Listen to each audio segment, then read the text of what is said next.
One moment, please, you two. It appears this is your first time visiting Sumeru City. Oh, yeah, that's right. But how did you know that? Because there's currently no information on either of you in the Akasha. But no need to worry, that won't prevent you from entering the city. In fact, the Academia conveniently provides each traveler to Sumeru City with a device. Perhaps you two have heard of the Akasha before.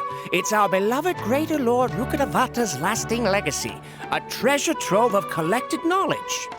After centuries of tireless research on the Akasha, the Academia created one of its most ingenious inventions, the Akasha Terminal.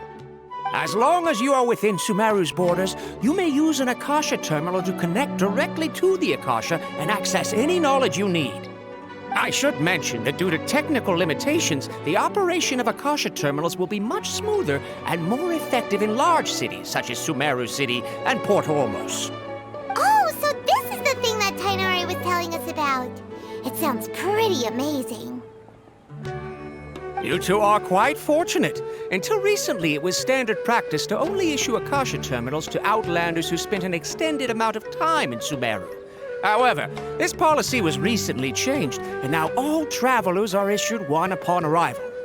Here are your Akasha terminals. Please handle them with care. It kind of looks like a leaf. To activate it, simply hold it in your hand and say the following phrase to yourself. May the mighty God bless us with their voice of wisdom. Oh, says this little doodad lets you access knowledge. Maybe we can use it to find a way to meet Lesser Lord Kusanali. Let's give it a try. Ahem. May the mighty God bless us with their voice of wisdom.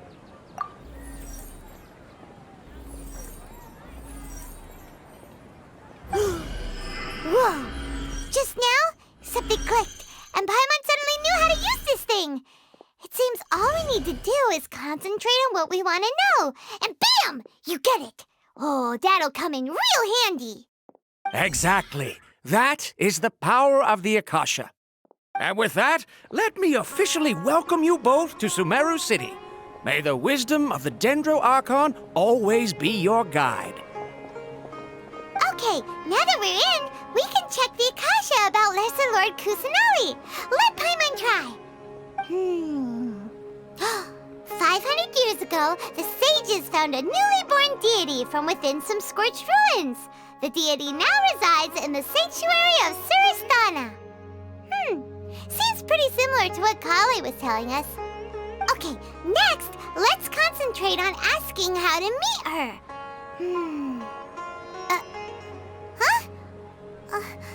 Paimon doesn't sense anything. The Akasha didn't respond to Paimon's question. Oh, come on! Ugh. Focusing on this question feels like when you have something you're trying to remember and it's on the tip of your tongue, but you just can't think of it. Ugh, Paimon's brain is exhausted. Oh, smart idea! But what are you going to ask it?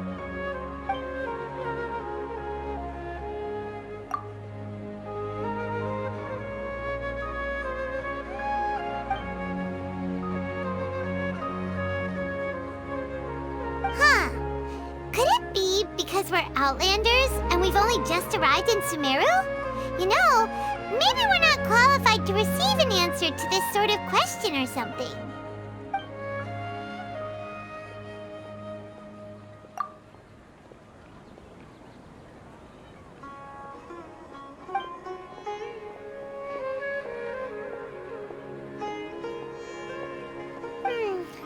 You too? Well, glad it's not just Paimon.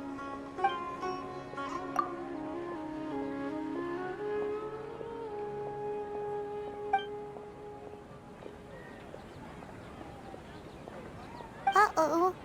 Paimon's getting all teary-eyed all of a sudden. It feels like the people of Sumeru really miss their Archon. Well, seems no matter which way we try, we can't find anything that'll lead us to Lesser Lord Kusanali.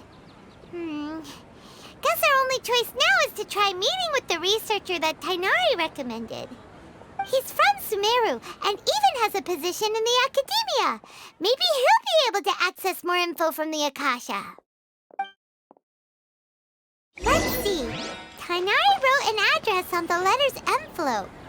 Oh, it's not far from the city's gate. Let's head over and have a look. Hopefully he's at home. Like that about me. It's plain hurtful. Watch out. Hello, are you Rohawi? Yes, that's me. Can I help you? Great! You see, Tainari sent us here and... What? Tainari?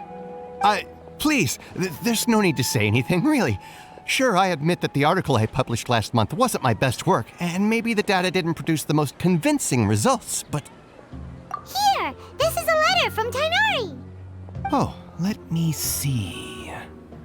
Oh! Ooh, what a relief. You two nearly scared the life out of me. So you two just have some questions for me? Seems even Tainari acknowledges my innate ability for procuring information. So, what is it you two would like to know? We want to meet with Lesser Lord Kusanali. Do you know a way we can do that? You mean you want to meet the Dendro Archon herself? This isn't exactly my area of expertise, but let me see what I can find in the Akasha.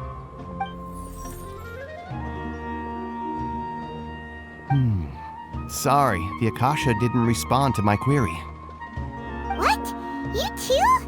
But what about your abilities for getting information and all that? Paimon was sure you'd be able to access more info than we did. Well, as I said, this isn't my area of expertise. I am but a lowly researcher, so the Akasha doesn't see a need for me to know more about the Dendro Archon. All I know is that ever since Lesser Lord Kusanali returned to Sumeru, she's never left the Sanctuary of Surasthana or made a public appearance. Huh. Didn't expect her to be such a mysterious figure. The Dendro Archon is somewhat of a recluse. Perhaps she just doesn't want to entertain visitors, which would explain the lack of information in the Akasha. Aw, but then what can we do? No need to worry just yet. I'm only hypothesizing here. You could certainly try asking around and see if anyone else has ideas. And besides, you two should consider the bright side of things. Not being able to see Lesser Lord Kusanali may not be a bad thing. In this world, there will always be information you cannot obtain from the Akasha and things you can never accomplish. Knowing when to yield is a form of wisdom. Take me, for example. It's a miracle if my brain cells can spit out one paper every 3 years. But Tainari? That guy can publish 3 papers in just a single year. Okay. Thanks for your advice. Don't mention it. If you two ever want information about things like who's been promoted within the academia or relations between the 6 great sages, come find me. Hey, come on! This is a survival skill at the academia. Oh, Paimon's expectations were pretty low, but this is so low it's like digging holes in the dirt. So what do we do now? Even if we want to talk to someone, we don't know anybody here. Huh? Like who? Oh, you're right! Catherine! The Adventurers Guild has its own intel network. Let's hurry and find her.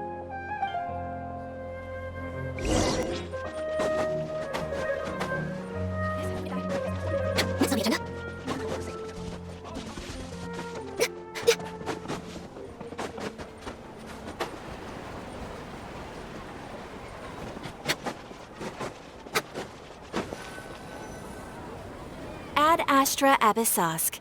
Hello, Traveler and Paimon. Catherine, we need your help with something. Understood. The Adventurers Guild is always ready to serve you. With what do you require assistance? We want to meet with Lesser Lord Kusanali. Do you know a way we can do that? You two wish to meet with Sumeru's Archon. Understood. Please wait.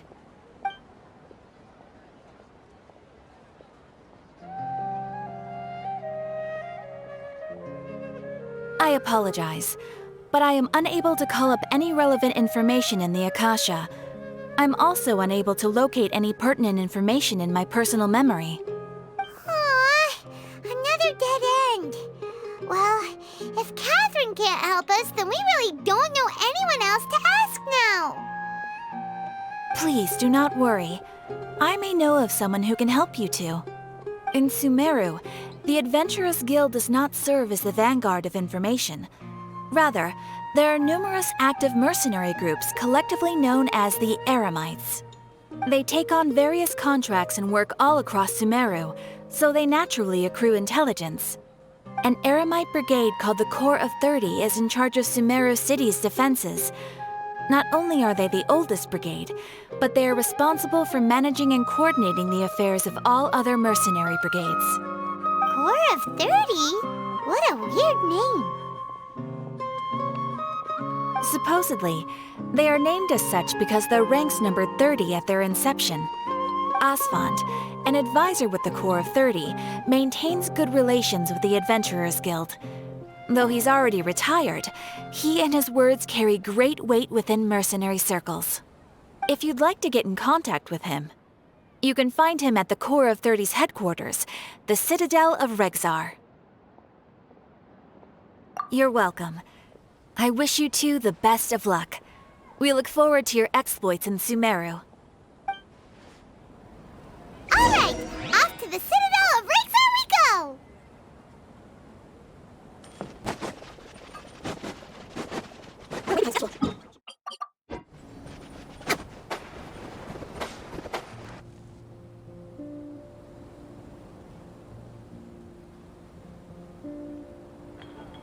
Welcome. The Adventurers Guild told me to expect you two.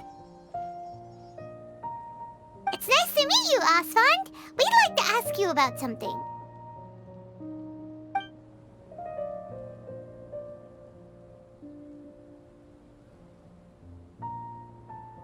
I see. So, Catherine's the one who sent you this way. Ha!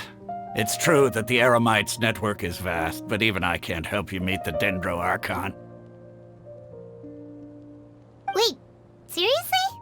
That's it? Afraid so. The Eremites aren't terribly religious, so we don't know much about divinities. As far as the Akasha goes, we can access even less than you. We originally came from the desert. The gods there died off long ago. Since those days, we've used our own two hands to carve out a living. We don't beg gods for their aid. It isn't just us, though. If you ask me, I think most in Sumeru aren't interested in Lesser Lord Kusanali. Oh? Why's that? Just take the Academia, for example. They're the ones who truly rule Sumeru. Although they believe in gods, most of them only care for the late Greater Lord Rukkhadevata. In their eyes, she was the one who founded Sumeru and gifted us with the Akasha. Lesser Lord Kusanali just happened to inherit her legacy. Because of the Academia's influence, most citizens are more familiar with Greater Lord Rukkhadevata and hold her in greater esteem. Not to mention that Lesser Lord Kusanali never makes an appearance, and the Academia never announces anything about her. As far as the people of Sumeru are concerned, she's just a god that exists. And that's all. Really? Aw. After hearing all of that, Paimon sort of feels bad for Lesser Lord Kusanali. Ha! But who knows? We're all just guessing when it comes down to it. Besides, I'm sure the God of Wisdom doesn't worry about her reputation among people like us. All right. Well, thanks for the info, Asfand. No problem. Always happy to help out the Adventurers Guild.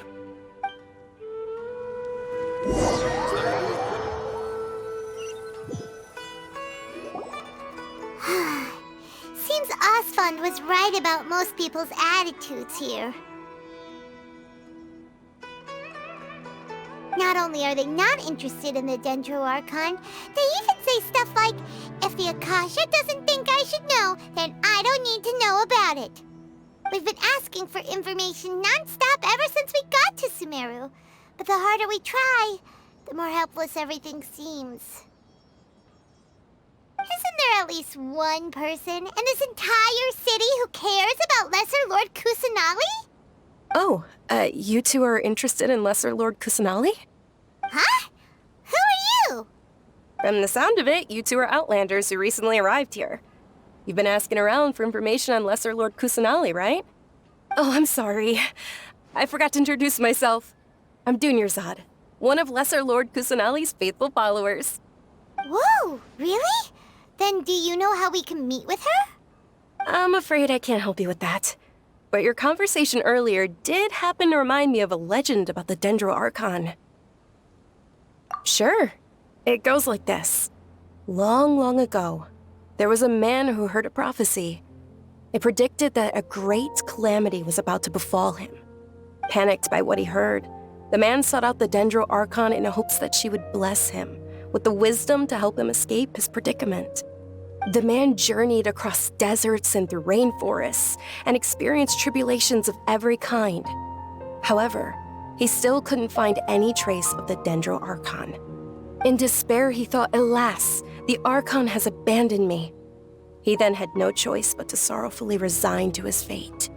Okay, and then what happened? And then, the calamity came. But to his own surprise, the man felt somehow emboldened by the trials of his journey. By relying on his own strength, he managed to overcome the adversity. At that moment, a bird perched upon his shoulder.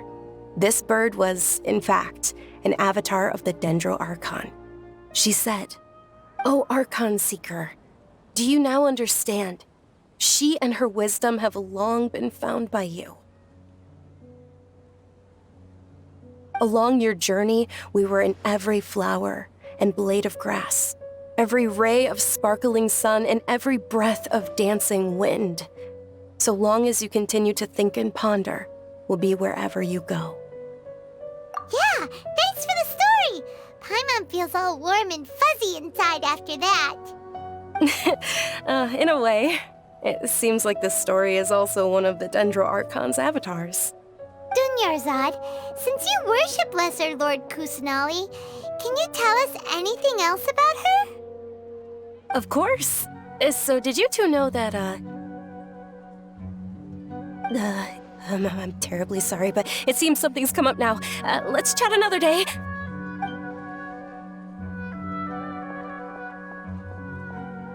Hey, wait! What the heck just happened? It looks like they're searching for someone. Dunyarzad was acting super nervous just now. You think they're looking for her? Ugh, this stinks! We finally managed to find a lead about Lesser Lord Kusanali! We can't let them get in the way now! Let's see if we can get rid of them. Then we can catch up with Dunyarzad! Hey, have you two seen a brown-haired girl wearing a purple top and a long blue dress? We're looking for her. Did she have bandages wrapped around her wrists? Yes, that's her. Did you see which direction she went? Yeah, she went that way. Quick, after her!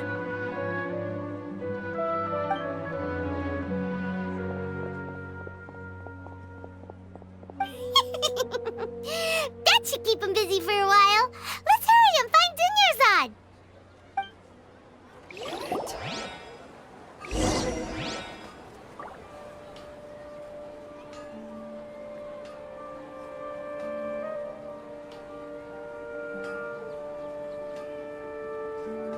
This new shipment of items, they're all so ridiculously overdesigned.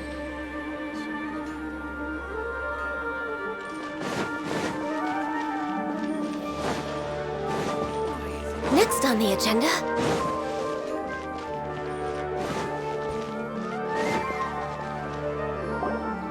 There you are, Dunyarzad. We thought you might have been long gone by now. Oh, it's you two. Oh, you startled me there. You can relax now. We threw those people looking for you off the trail.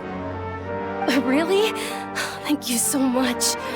Unfortunately, I believe there's still more of them out there looking for me. Uh-oh, looks like there are some coming this way. Huh? More Run! No, wait, my body isn't in the best shape. It's difficult for me to run. Okay, sounds good. There's a tavern on the other side of the port we can go to. They probably wouldn't expect me to hide in a place like that. All right, let's move out. Stay behind us. We'll keep an eye out for anyone looking for you.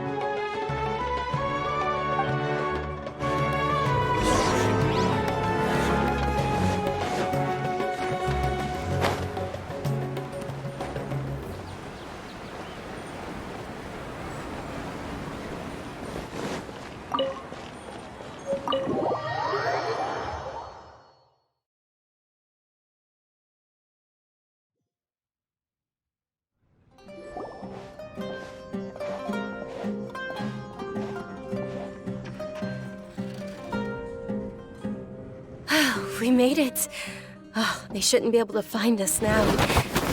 Wait, stand down, Dia.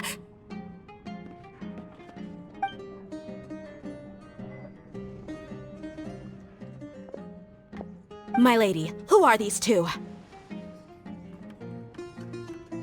They're travelers that I met on the street just a moment ago. They happened to notice that you were all searching for me, so they helped me hide. I see. In that case, you two should scram. There's nothing here for you. Wait a sec! Who the heck are you? And why are you shooing us away? I'm Miss Dunyarzad's bodyguard, here to see that she returns home safe and sound. My lady, let's get going. You've been gone for so long that your parents are worrying themselves sick.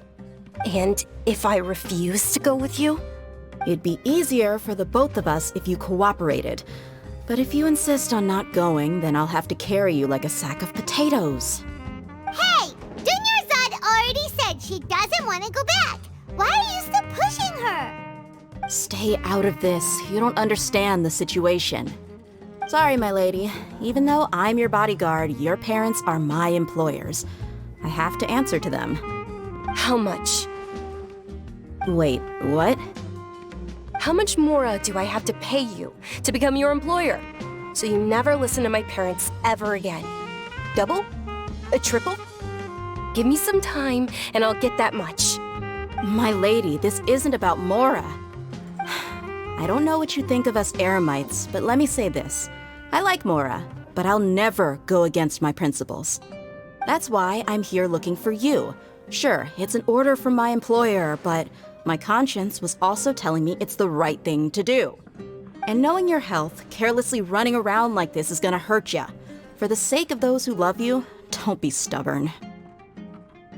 No, you're wrong. I'm aware of my limits and I know what I'm doing. Honestly, the only people being stubborn right now are my parents. And they know perfectly well that it makes no difference if I'm at home or not. They still won't accept reality. And every time I bring this up, they just change the subject.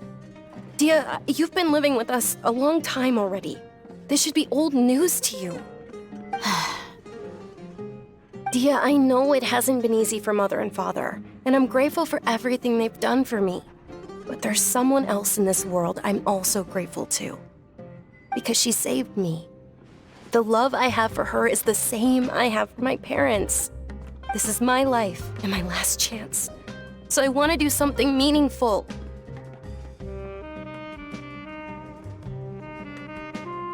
My lady, are you sure what you're doing now is meaningful? Yes, I'm sure. At least, it is to me. Fine, I won't ask you to return home anymore. But let me make something very clear. I'm only doing this because I respect your determination, not because I agree with you. Thank you, Dia. Sorry for being so rude just now. My nerves were acting up. And I even brought up your payment in such an offensive way. Don't worry about it, my lady. I did say that I like Mora. Besides, that's our next topic of conversation. Today's little excursion caused such a ruckus that every single bodyguard at the estate was deployed. It wouldn't be easy to hide things from your old man. Since this definitely won't be your last escapade, here's a little tip. You should at least make it look like your room and things are still in order when you leave. Also, you'll need someone to cover you for when you're out and about. So, I'll let you hire me, my lady. This way, everyone wins. As for the pay, let's say half of what your father pays me. We can settle the bill when we return to the estate. Okay, deal. Yay! Looks like they've reached an understanding.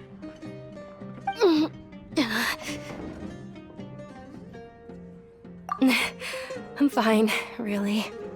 I just feel a little tired now that things have calmed down. My lady, stop trying to look tough. We're already in a tavern, so let's rest up and grab some grub. I'm sorry for worrying you two. If you don't mind, I'd like for you to join us. Sure! After you rest up, we want to hear more about Lesser Lord Kusanali.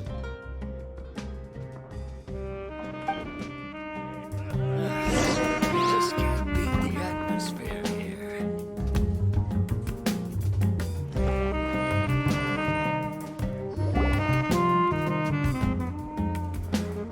Ha! Well, if it isn't Dia, haven't seen you in nearly half a year. Word on the street is that you're a bodyguard for the Homayani family now. Ha! Don't you find that kind of work boring? Nah, you get used to it. How about a menu over here? You got it, huh? Isn't this little Miss Homayani herself? We don't get to serve personages like you very often. We'll be sure to prepare our very best. Thank you, sir, but there's no need. I don't have a lot of mora on me, and I really ought to save as much as I can. But please bring these two the best food you have. They're my new friends, so I want to be a good host for them. Yeah, we're already super grateful for everything you told us about Lesser Lord Kusanali. How about our coconut charcoal cakes? They're our signature snack, and they run cheap. Look, other customers over there are eating some now. They look kind of burnt and dry. Paimon will pass. Hey, come on! Paimon has personal preferences too, you know.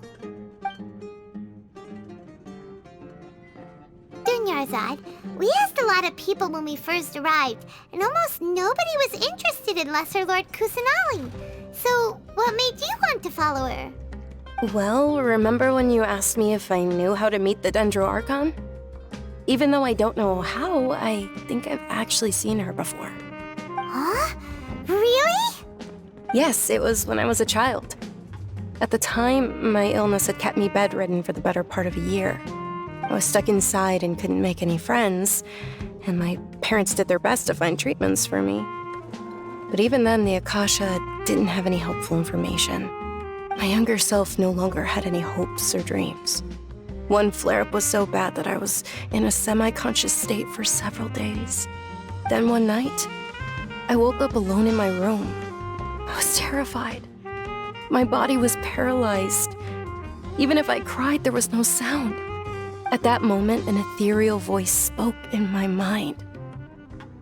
Dunyarzad, don't be scared.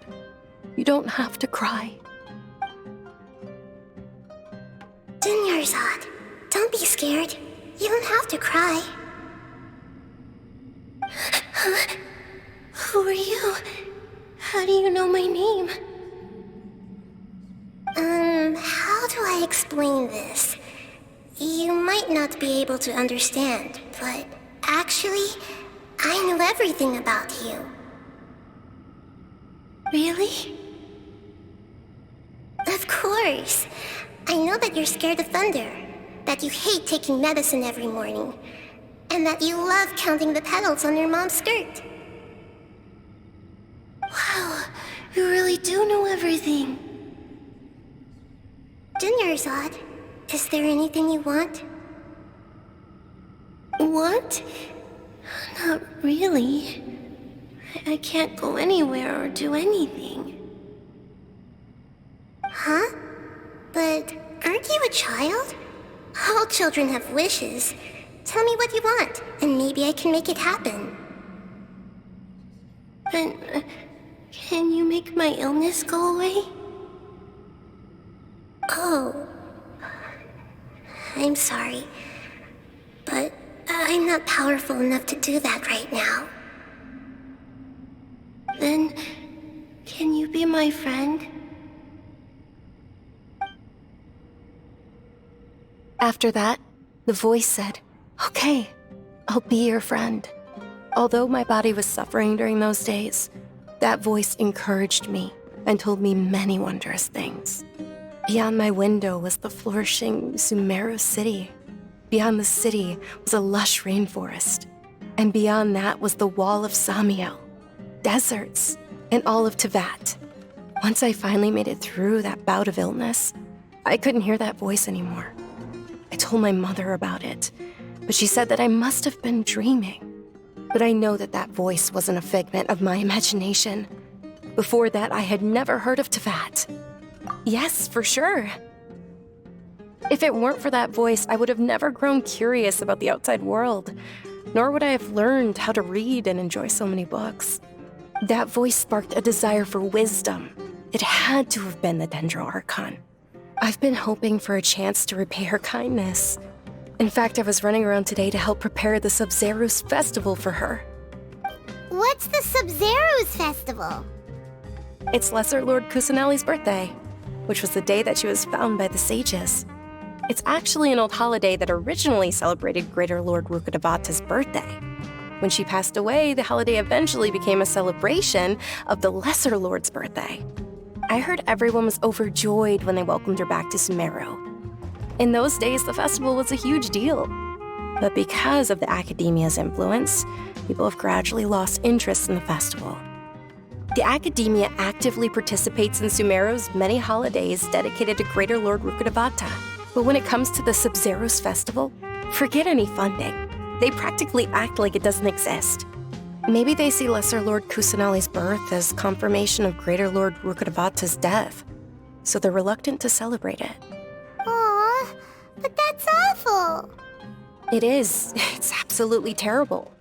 Sure, the Greater Lord founded Sumeru, but hasn't Lesser Lord Kusanali been the one quietly protecting us for the past few hundred years? Just remember that we're still out in public. Don't get too carried away now. I know that people over by the Grand Bazaar still hold the Sub-Zerus festival to this day. But I hadn't met any of them before, so I was never able to contribute. But recently, I made a friend there who also follows Lesser Lord Kusanali. I gave her my savings because I want her to throw a wonderful festival this year. That's the least I could do for Lesser Lord Kusanali. Hold on, my lady. Does this friend happen to be Nilu, the one who sends flowers to the estate? Yes, that's her. I saw her leaving the other day with a nervous look on her face. It seemed like she was hiding something in her arms. Did you give her something? Yes. Initially, I didn't have much more prepared, so I had Nilu sell one of my skirts. I've agreed with Nilu to meet up at the Grand Bazaar today and see how things are coming along. Dia, would you accompany me? Sure. That's quite the trip, though. I'll carry you. No, that would be too much, even for you. You might as well just accept the lift. If I let you walk, who knows how long it'll take us. And if anything happens to you, then I'd really never hear the end of it from your father. But of course! Nilu will be thrilled to hear there are more people interested in Lesser Lord Kusanali.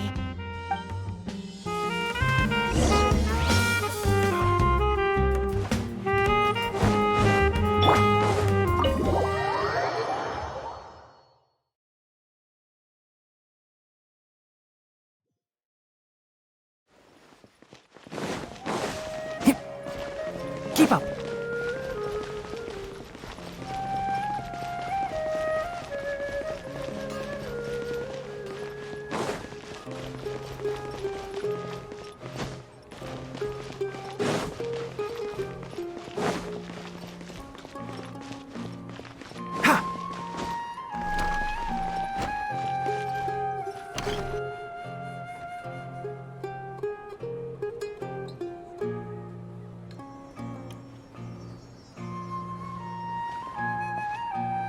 Sorry I'm late, Nilu.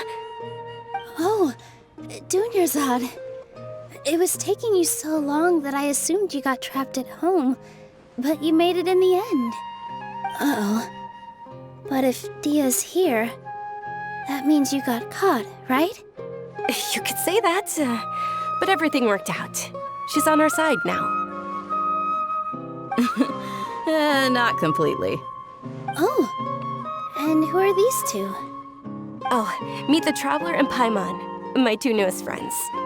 They're visitors who just arrived at Sumeru City and are looking for information on Lesser Lord Kusanali.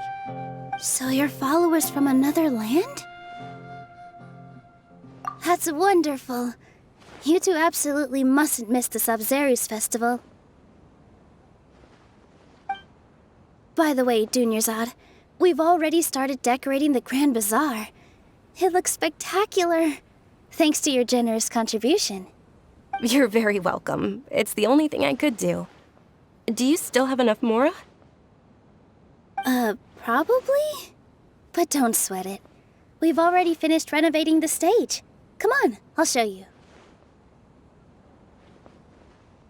My cell here comes with its own fascinating story. In my opinion, Shoots is the best stall in the whole bazaar. Keep up!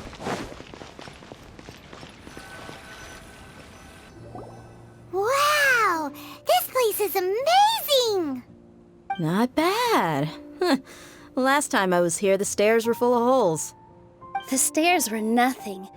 A little while ago, we discovered that the tree above the stage had a huge chunk of bark ready to fall off. Mr. Zubair was worried sick. We reported it to the academia many times, but they never sent anyone to deal with it. We didn't want anything bad happening, so we were going to cancel all the stage performances. Oh, probably because it was the theater asking. The academia looks down on performers like us. They probably think it would be best if the theater closed down completely. We can't let that happen, though. Not only would everyone involved in the theater go hungry, but then we wouldn't be able to hold the Sub-Zerus festival anymore. Thank the Dendro Archon for Dunyarzad. With the Mora she gave us, we hired someone to patch up the tree, and we also gave the stage a much-needed makeover. The stage is going to be even prettier when it's festival time. I can't wait for you to see it. And I can't wait to see you on the stage. You've been practicing so long already. It's almost time for your dream to become reality. It's our dream. I'll do my best for the two of us. Nilu, what are you gonna be doing at the festival? She'll be dancing the dance of Sub-Zerus, the most important performance at the Sub-Zerus festival. Dunyarzad, have you told them the origin of this holiday? I only told them about the Greater Lord and Lesser Lord so far. Okay, then I'll tell you two about how this holiday came to be. According to legend, the Sub-Zerus festival was originally the Goddess of Flowers' birthday celebration for the Greater Lord. A long, long time ago, on one of Greater Lord Rukkhadevata's birthdays, her friends threw her a celebratory banquet. Some of the gods got drunk. One started playing music, and the Greater Lord started singing, so the Goddess of Flowers began to dance. As she danced upon the grass, countless beautiful parisaras began to bloom wherever she stepped. Those brilliant purple flowers became her dazzling stage. All the gods clamored, "Oh, if only time could stop at this very moment." Of course they did. When people mention the gods, they always think of the Archon War. But Sumeru's gods also had happy times. Although they aren't around anymore, they're preserved in our tradition of dance. This outfit I'm wearing is apparently based on how the Goddess of Flowers looked. Though we're just tiny people compared to the Divine, we still have to do our best to make sure that the birthday girl feels loved on her special day. Nilu, you of all people will definitely be able to convey our well wishes to the Dendro Archon. I also noticed that you went the extra mile and scattered parisaras around the stage. They symbolize the Goddess of Flowers, after all. It's just a shame that all the real parisaras went extinct after her death. Yeah. The Greater Lord brought forth parisaras in memory of the Goddess of Flowers, but she ultimately could never truly replicate that beautiful purple. Thinking about the Goddess of Flowers dance makes me wish I could have seen it. If my stage were anything like that, I'd be thrilled if I had just 2 real body stars on the stage. So, Traveler and Paimon, what do you think? Interested in the Sabzeruz festival? Will you two be coming? All of Lesser Lord Kusanali's followers will be there for her birthday. It'll be a good opportunity for you to learn more about her. Ooh, Paimon thinks that's a great idea! Hey, come on! There's nothing wrong with enjoying a festival. Besides, it's Lesser Lord Kusanali's birthday. She'll be happy to have more people who are celebrating it. So how about we all attend the Sabzeruz festival together? Dunyarzad, let me show you which stage decorations we've picked out so far. Traveler and Paimon, if that doesn't sound interesting to you, then feel free to explore the area. Everyone at the Grand Bazaar loves Lesser Lord Kusanali, and we're all looking forward to the Sabzeruz festival. In that case, we'll take a look around.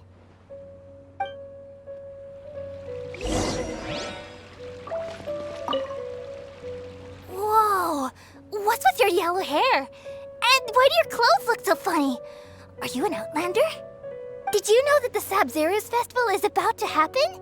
There'll be loads of fun things to do at the festival.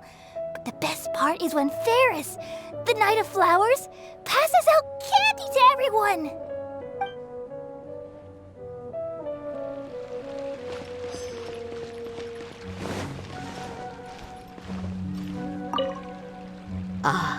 Dancing at the Sabzeruz festival. You know, I also danced when I was younger. As a child, I even asked my grandmother why we performed the dance for the Lesser Lord when it was originally done to honor the Greater Lord. My grandmother said that Greater Lord Rukkhadevata is a beloved deity and honored by all. And Lesser Lord Kusanali is too. If the Goddess of Flowers ever knew Lesser Lord Kusanali, then she would certainly have wished to be her friend and hold celebrations for her too. The Sabzeruz festival has been losing its appeal over the years. That is, until a wealthy benefactor stepped in this year and brought the festival back to life. I heard she forked out a lot of mora to make it all happen.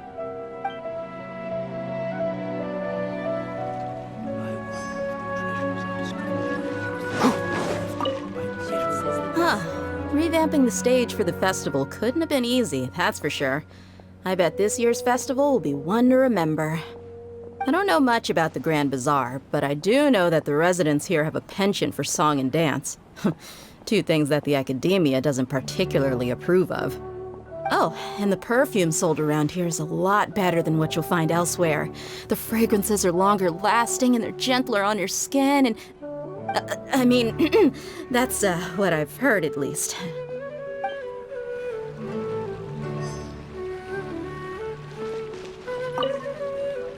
Things are really shaping up, and there's a buzz around the festival this year. We're expecting people from all over to come by this year and buy things during the festivities. Don't be fooled into thinking that Sumeru City has the best of everything. Some festival snacks are only offered here in the Grand Bazaar. And when it comes to musicians, dancers, or singers, the Grand Bazaar's got the best of the best.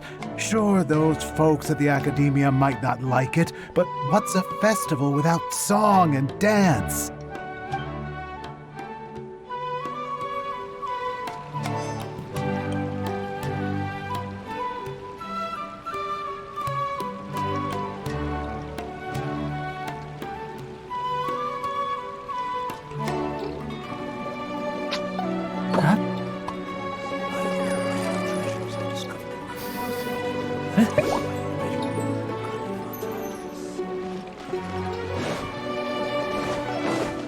In work as on the stage. Nilu, your outfit looks amazing.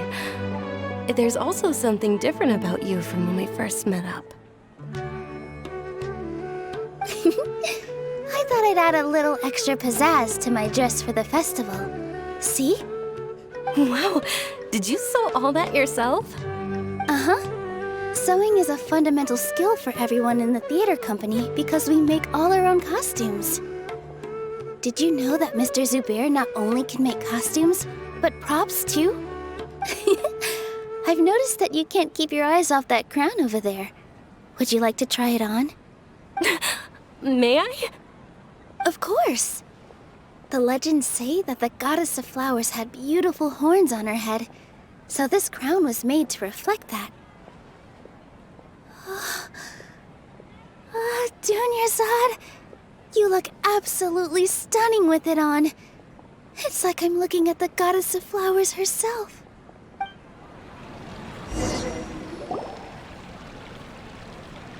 Hey! Is that who Paimon thinks it is? It looks like Catherine.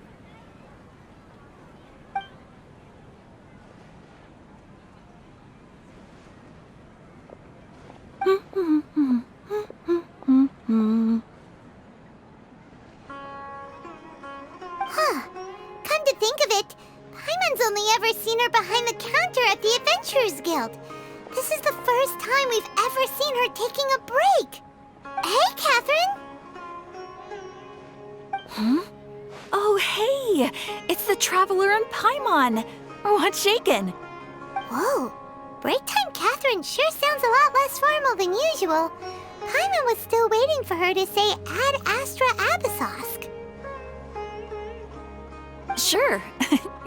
Standing behind the counter at the Adventurers Guild doesn't require any complicated functions.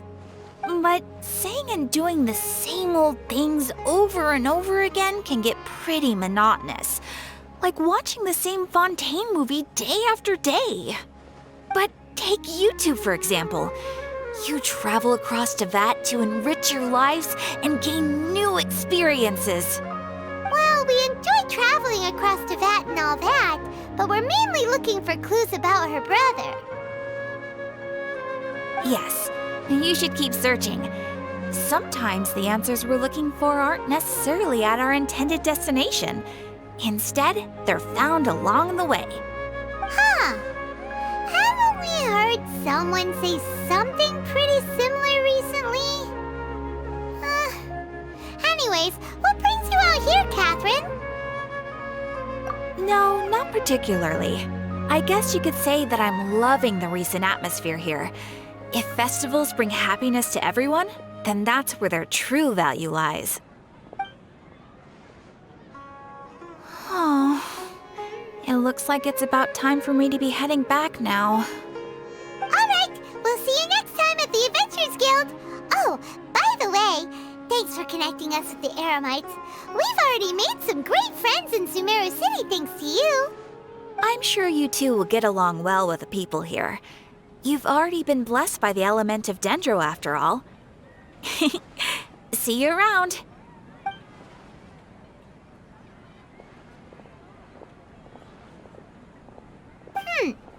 There's something really different about Catherine today. Hey, Traveler. Paimon. Oh, hey, Dia. What's going on? I've got something to tell ya. My lady knows you're looking for ways to meet Lesser Lord Kusanali, and she's been trying to come up with a way to help you. Well, I have an idea that might help. Are you serious? We'd love that! It might not necessarily pan out, so don't get your hopes up too much. I'll need to take you two somewhere and ask someone some questions. My lady is feeling a little worn out at the moment. Nilu's found a place for her to rest. After I take my lady home, let's meet in front of the Citadel of Regzar. Sounds like a plan! Let's head over to the Citadel of Regzar and wait for Dia!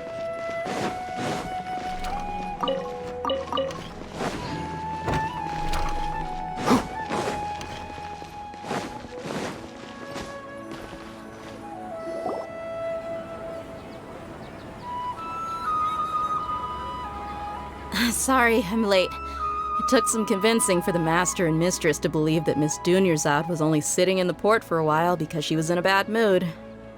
Anyway, I guess I should be thanking you. I haven't seen Miss Dunyarzad that happy in a long time. If it wasn't for you two, she probably would have been caught and dragged back much earlier. You sure sound a whole lot nicer than when we first met, Dia.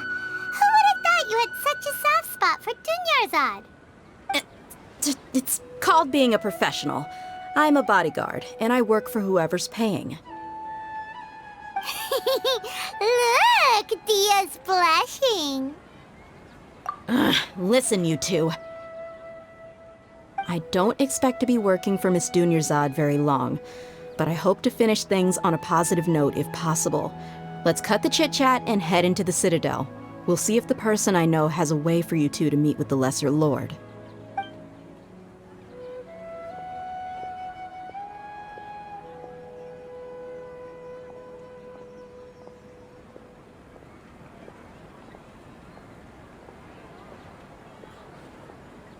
Oh, hey, Chief. Ha, Dia! What are you doing here? And well, didn't expect to see you three together. I take it you all know each other already? Mm-hmm. We met this morning after the Adventurers Guild pointed us to Osfon for more info. No kidding. Huh. So, where's Ruksha? I thought I'd help these two out by asking about the theft. Anything you can tell him? Ruksha's gone over to the Academia. The Grand Sage recently ordered Sumeru City to begin bolstering its defenses, so people from all over have been called back to the city. Since you've already mentioned the theft, I suppose I might as well tell him what we know. Appreciate it, Chief. Theft? Sorry, what the heck are you guys talking about? Just recently, the Academia lost something, and there's a chance the item is connected with the Dendro Archon. This case might just somehow help you in meeting her. I suppose that's one way to look at it. But if you ask me, the case is more about the Academia than anything else. Let me fill you in. The Academia recently sent a convoy to pick up an important package from Aru village. Word got out, and the convoy was robbed on its way back. The Grand Sage took the whole matter very seriously. Not only did he dispatch the Matra, but also enlisted our help in the search for leads. All we know so far is that whatever was stolen is currently in Port Ormos. You two have heard of Port Ormos, haven't you? It's the largest commercial port in all of Sumeru. You can travel there by leaving Sumeru City and heading south along the river. The Academia's grip isn't long enough to reach all the way to Port Ormos, so the city's a little more laid back, meaning the population's also a mixed bag. You never know who you'll meet there. Apparently what was lost has a great deal to do with the Akasha, knowledge, and even the gods. I'm afraid I don't have any other details for you, though. If you're interested, maybe you could head to Port Ormos and ask around yourselves. If you want my advice, try introducing yourselves as students of the Academia once you're there. Are you serious, Chief? All the Academia students are in Sumeru City, you know. Why should they pretend to be students in Port Ormos? If you're also interested, just go there and see what happens. Count me out. I've got plenty of work to do here for the Homayani family. And take it from me, if you two really do decide to visit Port Ormos, you'd best watch your backs. Let's just say that the Eremites there aren't nearly as friendly as those here in Sumeru City. There are even some extremists who go around shouting slogans like, "Retake Sumeru for the Scarlet King." Word is that more and more are joining their movement. They're becoming a real headache for Chief and the others. You bet they are. The Scarlet King's been dead for thousands of years. Now they start spreading rumors of his return. Ridiculous. Not everyone's like you, Chief. Even the desert natives who abandoned their homes in the wilderness still wish to have a god of their own. Well, Traveler, that's about all the information we have for you. Thanks, Dia! And you too, Osfond! Since we've gathered all we could for the moment in Sumeru City, let's head to Port Ormos and see what we can find next. Miss Dunyarzad is looking forward to seeing you both at the Sub-Zeru's festival, so be sure to get yourselves back here in time for that. Good. Then we'll see you both at the Sub-Zeru's festival.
is pretty great. There's so many new and interesting things, not to mention all the tasty food. Sumeru's largest commercial port sure lives up to its name. Look at all the merchants, and everyone seems excited just to be here. How did things end up like this? All thanks to your artistic license. That's how. I should have made you wait until we got an update from Tanja. But when I finished the prototype Aranara yesterday, you agreed that the kids would like it. That's why we tried bringing it out for a test run today. Well, I never thought they'd dislike it so much. Oh, what should we do? Whoa. Yeah. Compared to everyone else, they seem really down in the dumps. Let's go find out what's going on. Hey there! Paimon's name is Paimon, and she's a traveler who was just passing by. Is there something bothering you? Oh, I noticed you two a moment ago. Welcome to Akara Crafts, the best toy store in Port Ormos. At least for now. What's bothering us is this prototype Aranara. To start with, could I get your opinion on it? Prototype Aranara? You mean this wood carving here? It looks like a mushroom monster to Paimon. Oh, no. The prototype Aranara is something that brings joy and laughter to children. At least in theory. Not the first negative feedback we've had. So, what exactly is a prototype Aranara? So for context, Aranara are magical creatures in Sumeru fairy tales that live in the forest. For the store's 20th anniversary, we plan to release a series of hand-carved toys based on the Aranara stories that kids know and love. This is a prototype we made to get an idea of how they would react. But when we put it out there, the reaction was not quite what we'd anticipated. They thought it looked like a mushroom too, huh? No, worse than that, actually. I can't quite describe it, though. And I'm also not very good with kids. Maybe you could ask them for yourselves.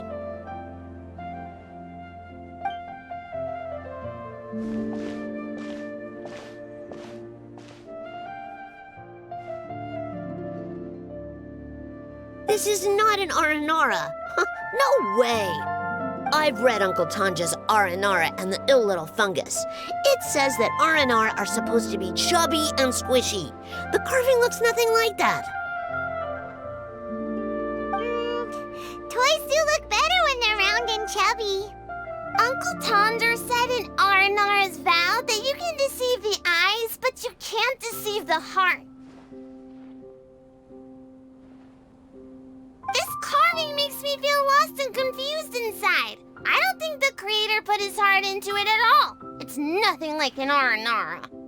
Ooh, didn't put his heart into it, huh? Oh, sounds like one of those things that's easier said than understood.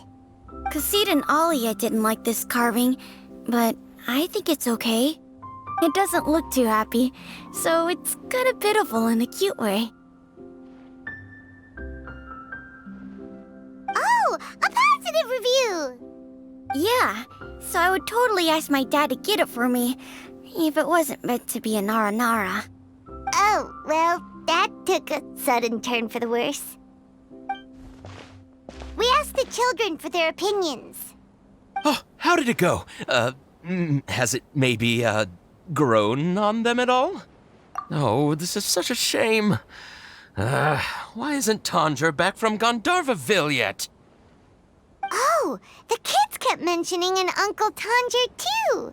Who is he exactly? Uncle Tanger is a famous children's author here in Port Ormos. He wrote quite a few stories in the past, but none of them were popular among children. Just like our prototype Aranara. But around a year or so ago, he suddenly had a eureka moment or something, and suddenly the children loved every one of his stories. That's right.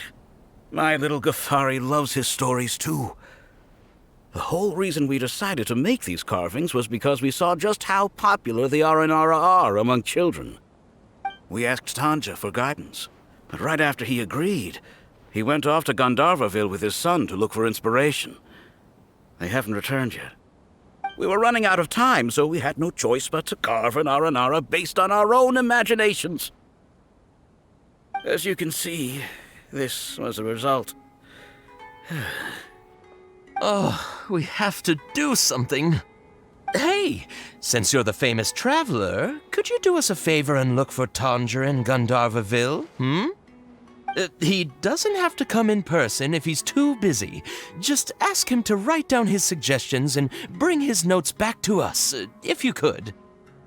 Please, if only to put a smile on the children's faces. And, of course, you'll be well compensated for doing us the favor. They seem pretty desperate. Let's help them out. To see the kids smile. And also for our reward. Yay, rewards!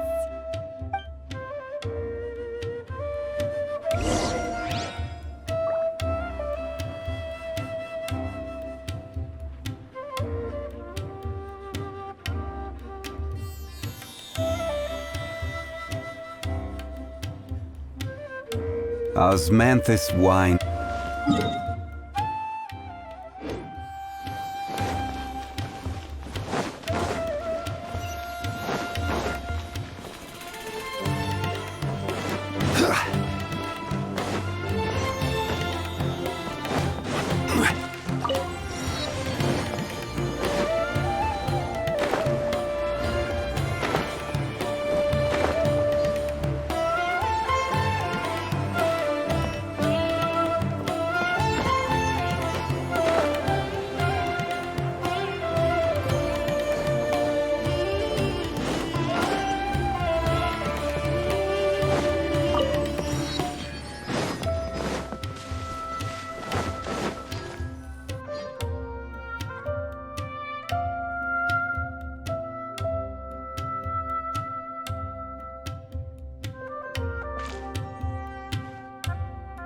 Come and have a good look yourself. Traditional spices of the highest quality, made with pride and experience. You've got a deal. I can't thank you enough for always looking after my business. Believe me, I'm not making this up. Several Eremite mercenary groups are nearly in open conflict, but does the core of 30 care? And that's not all. Did you know that... Wow! Talk about hurly-burly! This place is busy! Well, guess that's only to be expected for the largest port in Sumeru. Maybe it's because of what Dia told us earlier, but Paimon can't seem to shake the feeling that there's also danger lurking in these crowds. Ooh. Let's get our bearings so we can start looking for leads. We know that whatever the Academia lost is related to the gods. But other than that, we don't have much else to go on. Osvan told us to try posing as Academia students while asking around. Paimon checked the Akasha on the way here, and the Academia doesn't seem to have any research facilities in Port Ormos. Paimon doesn't get it. Won't we look even more suspicious going around saying we're Academia students and asking about the stolen item? Well, given all the people that come through here every day, if there's any information to be found, Paimon bets we could find it in the market. Let's ask around and see what we come up with.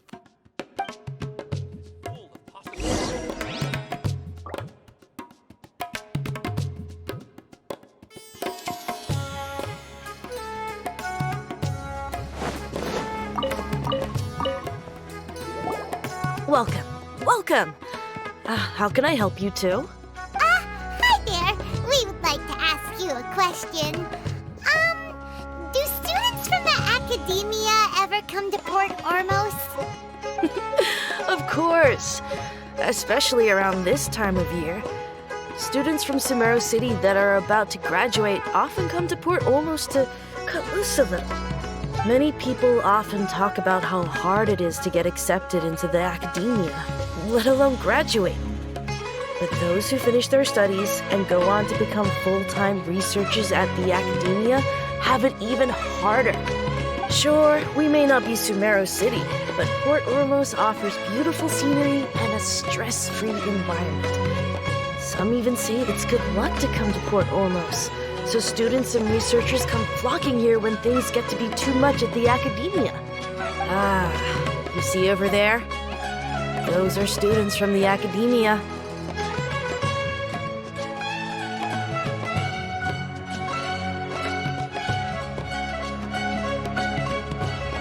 They've been looking worried and miserable ever since they got here a few days ago.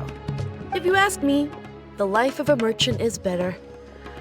So long as the Akasha teaches us what we need, then life is good. Those students seem to be discussing something. Let's see if we can listen in.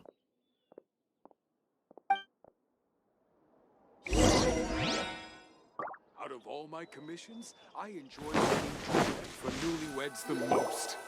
It's no good. I've tried asking around, but I haven't been able to learn anything useful. Not to mention that a bunch of scary-looking Eremite mercenaries have been posted along the streets now. There's been a lot of fighting between the different Eremite factions in Port Ormos. If we choose to move on our own, then it would be wise to steer clear of them. Especially the group that's constantly shouting some stuff about the Scarlet King and some resurrection. I've even heard that the Citadel of Regzar is starting to get fed up with them. What was that group called again? Ein something or other? They're called Ein El Akhmar. Today, I heard that the thing we're after might be in their possession at the moment. Wait, come again? Don't you see? Many of the Eremites in Port Ormos deal with trading this kind of thing. They're usually pretty wary of outsiders, but not so with students of the academia. It's because the kind of goods that students are looking for aren't the kind of goods that Eremites are after. As long as they know you're a student, then deals can be made. I've heard that Ein al-Hakmar likes to set up shop at the Jafar Tavern. Supposedly, if you're willing to part with 500,000 Mora, they'll give you info on anything. Wait, did you say 500,000? If information alone costs that much, then how could we ever afford to buy what we're looking for? I guess we might as well give up on trying to graduate this way. I wouldn't worry too much. Our field of research is very niche. Who else could possibly be after that kind of shady knowledge? I bet it's practically worthless to anyone aside from us. Well, I guess that makes sense. Then the only thing left for us now is to find a way in. Why don't we all just pool our money together and pay for the information? Whoa! Did you hear that? A niche field of research and shady knowledge? It all sounds pretty suspicious to Paimon. Is knowledge something people just buy and sell like that? So, what's your plan? Wait, didn't you hear what they just said? Buying information is going to cost us 500,000 Mora! Have you lost your mind? Oh, all right. Paimon never thought she'd agree to parting with that kind of Mora. But if you know what you're doing, then we should give it a shot.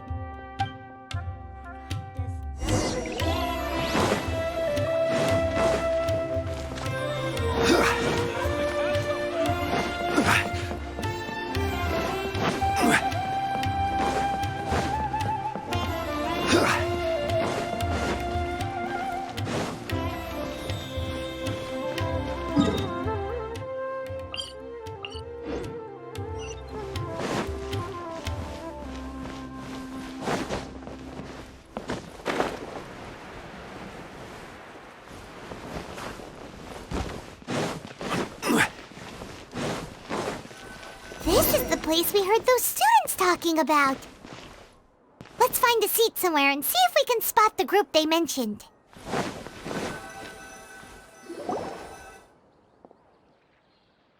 Oh, you've arrived. Please, take a seat. So, they think that they can go toe-to-toe with the boss? Ha! Once we reclaim the power of the Scarlet King, they'll be the first that the boss punishes.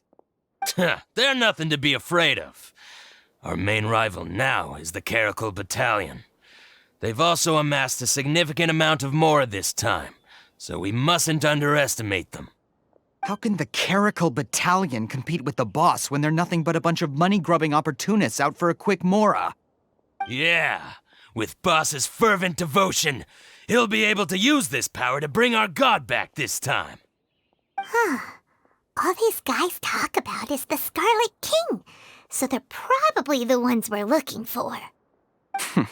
Greater Lord Ruka Devata. That traitor and her followers must not be spared. The day will come when the Scarlet King exacts vengeance on Sumeru, and all of them shall be punished. Yeah, Paimon was wondering what they meant too. We should ask about that if we get the chance later. Can there be Kairagi?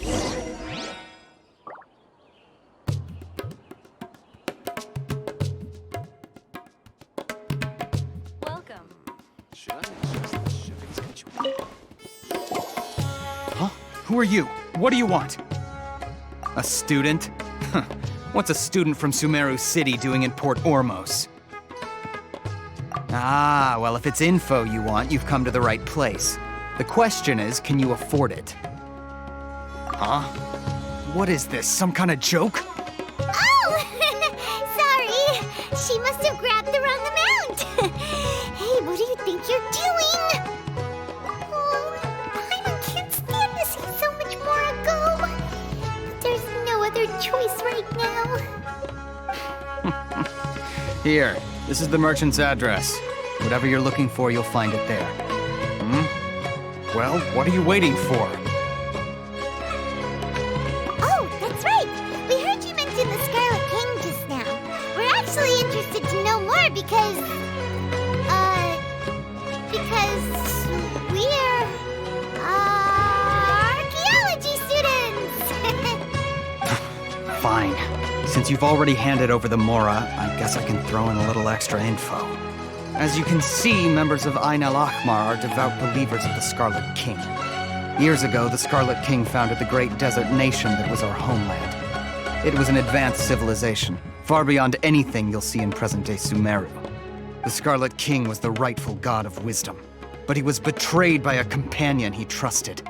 She even stripped him of his title, God of Wisdom.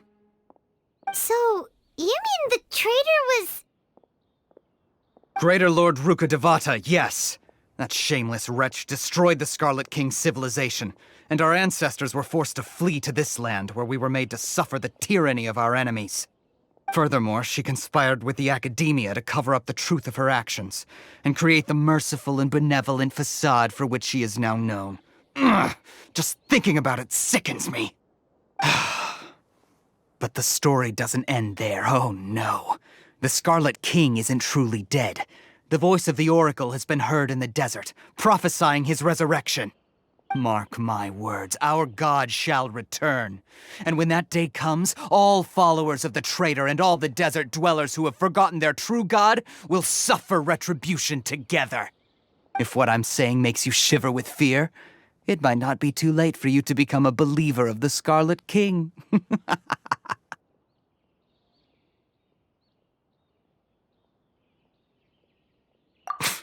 I don't have anything to say to you academia people about that. I think this conversation has reached its end. Not just yet. This man is a fraud. Huh? You again? Deranged academia lunatic. Yes, it's me again. I already warned you that if you weren't willing to sit and discuss things with me, I'd take measures to make things uncomfortable for you. Listen to me. That address he gave you is fake. Or at least, you won't find a merchant waiting for you there. This group has been boasting all around that they can provide information on a certain item as a means of luring people into their territory. Once you show up, they keep up the act until they have hard evidence that you want to purchase said item. Then they use that to squeeze you for all the more you're worth. Hey! Shut it all, Hatham! What are you playing at, trying to ruin our business like this, I told you the other day. I wish to discuss my terms with your boss. Ha! The boss made it perfectly clear that he won't negotiate with you. Yes, and in no uncertain terms. But that was then. It does not preclude him from changing his mind in the future. I'm warning you, don't push us, or this could get ugly. We don't usually get rough with people from the academia because it just complicates things. For a lunatic like you, though, we might just have to make an exception. If you're suggesting that we escalate this from a verbal exchange to a physical one, I accept. After all, even the Archons used war to negotiate the ownership of Teyvat. If, on the other hand, we can't agree on any means of negotiation at all, then I'm afraid my next course of action will sting a little more than the mere following through of a few business deals. I will jeopardize the Eremite's reputation, which I know you value above all else. I am quite confident that if I began to take such action, your boss would willingly approach me himself. However, I fear that by then, some things will have happened that cannot be undone. Also, a word of advice. I suggest you tell your boss exactly what happened here today. Otherwise, he might blame you for not telling him in the future. What did you say? Consider this. Have I ever failed to follow through on my word in the past? This guy is really out of his mind. Okay then. If you really have a death wish, let's meet a week from today. The pier in front of the Pharos Lighthouse, 4 o'clock in the afternoon, sharp. Don't expect us to hold back. Not so fast. First, you return the 500,000 mora to them.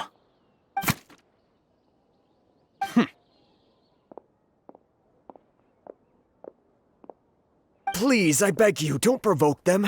We can't afford any trouble with this crowd. They haven't even paid for their food yet. Ah, Mr. Iman. There appears to be fewer staff in the restaurant recently. This wouldn't happen to be because they're all busy spreading the word to the students, would it? Well... Someone who chooses to do business with a group like that really can't afford to get so flustered the instant someone confronts them about it. Consider the meal compensation for our silence. I'd say you're getting an excellent deal. Whoa, did you see that? He not only got us our Mora back, but sent the Emirites running too. Plus, he seems to know a lot about what's going on around here. Let's catch up with him and ask some questions. He went that way! After him!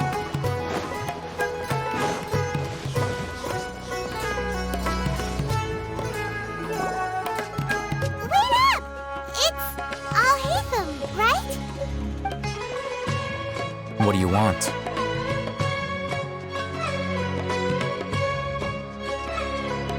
No need for thanks. My goal was to get to them, and you two gave me just the opportunity I needed. We're even. Oh, I advise you to keep your distance from them. Since they weren't able to make off with your Mora in the end, they might harass you again in the future. All right. Goodbye. Hold your horses! We still have something to ask you about! Since you tore through their scam right in front of them, you must know the real story about certain something, no? Who exactly are you two? And why are you inquiring about that? A student. Right. Look, you should know that those thugs conducting business with you had nothing to do with your lie. Huh? Oh, yeah! She's really strong! Weren't you saying something about a physical exchange? We can help with that. She doesn't even have a vision. Forget it. Maybe not, but she can still use elemental energy. Otherwise, there's no way we'd go asking for info from from guys like that. Those hot-headed thugs are definitely gonna bring a lot of backup for your next meeting. Even if you don't go alone, you won't regret taking us with you.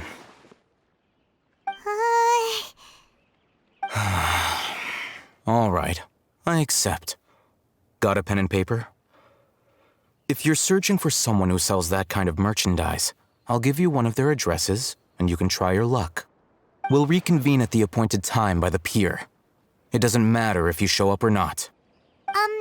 So, since you were happy to give us this merchant's information, does that mean you can tell us exactly what we're after? You were willing to part with 500,000 mora for something and you didn't even know what it was? Okay. Well, if you truly are as skilled as you claim, then you can beat the answer out of them when they become hostile.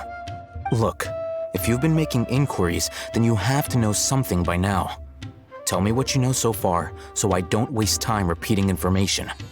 We know it's connected to the academia somehow, and that not only do the Eremites deal in it, but some students want to get a hold of it too. What else? You know almost everything there is to know, but you're unable to compile this information because you've never seen the object before. This is what you've been looking for. Huh? Paimon can't tell what it is.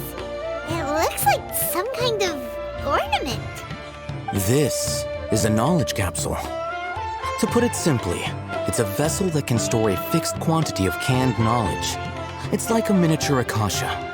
Anyone who links it to their personal Akasha terminal instantly becomes privy to its contents. Correct. Anyone. Unlike the Akasha, which heavily regulates who can access what information, knowledge capsules confer their contents without any requisites. That's amazing! It's essentially a convenient and harmless vestibule for knowledge. Unfortunately, it's illegal in Sumeru to privately possess or trade them.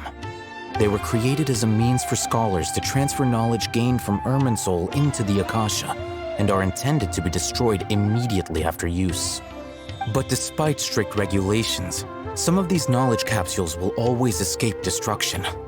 After all, there will always be those in this world who are dissatisfied with life as designed for them by the Akasha and wish to change their fate. Over the past century, a wide variety of canned knowledge has been leaked from the academia. Now, in Port Ormos, the valuable ones are a means to mora for the Eremites. Meanwhile, those which the Eremites deem to be useless to them occasionally prove useful to the common citizens and hapless academia students. Well, I think that about sums it up. Oh, so that's your true objective. With our current arrangement, I don't believe I can offer an answer. You're still resolved. Fine. Let's talk somewhere with fewer people.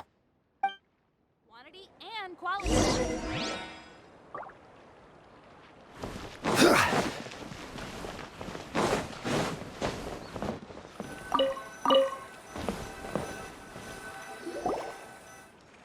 Let's continue our conversation here.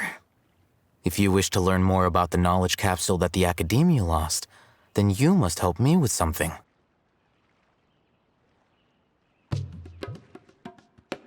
I need you to find someone named Dory, a traveling merchant. Unlike the peddlers who hawk inferior knowledge capsules, she often has quality goods in stock. Some say that as long as there is profit to be made, there is nothing she won't dare to sell. She's guarded against people from the academia because most of her wares don't comply with academia regulations. I think she blacklisted me. I met with her informant, but it soon became clear that they had no intention of letting me get any further. Become one of Dory's customers and earn her trust. This is my condition for further collaboration. Why do you want us to meet with her? Until you complete this task, you don't have question privileges. Fine. So how do we go about doing this? You two are outlanders who haven't been here for long, so Dory should view you as safe clients. I'll give you the informant's address and their contact password. Beyond the password, though, I have no way of knowing what other tricks she might have up her sleeve. You'll have to improvise. This is kind of nerve-wracking. The true challenge begins after you meet her. She has a keen nose for mora and a shrewd eye for wares, and she only likes customers who she deems to have good taste. I'll prepare some funds for you. Buy her highest quality wares and earn her approval. But we only just saw a knowledge capsule for the first time. tell which ones are good and which ones are bad? Is that something we can learn quickly? That's true. Have you two heard of elemental sight? Oh? That's a surprise. Guess I'll have to hold you in higher regard. Anyway, that ability should resolve your issue.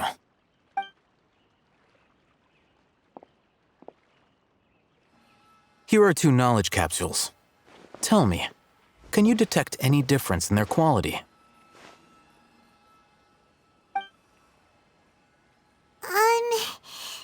They look the same to Paimon. Try inspecting them with elemental sight. How'd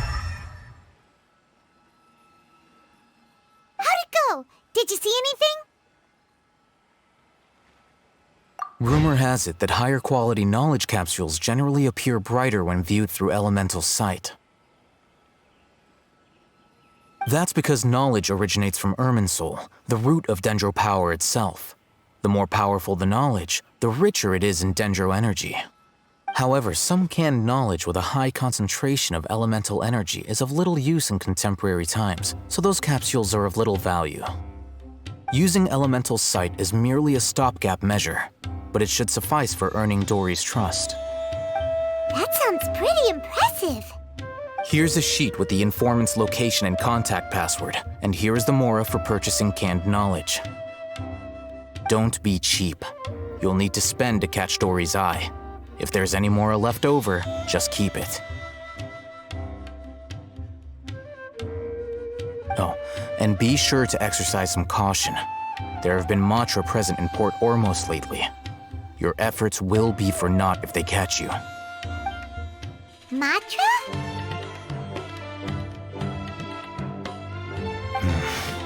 They belong to the Academia's regulatory body. They also handle cases of illegal canned knowledge transactions. Like I said, the Academia has banned both their trade and possession. The Matra are razor sharp. You're in for nothing good if they lock their sights onto you. If you two want to back out, now's the time. Okay, then we have a deal.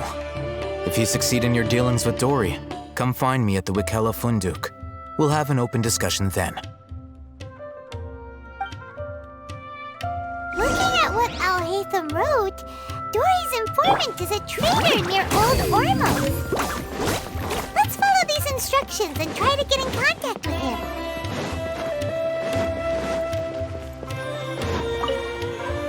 Hello.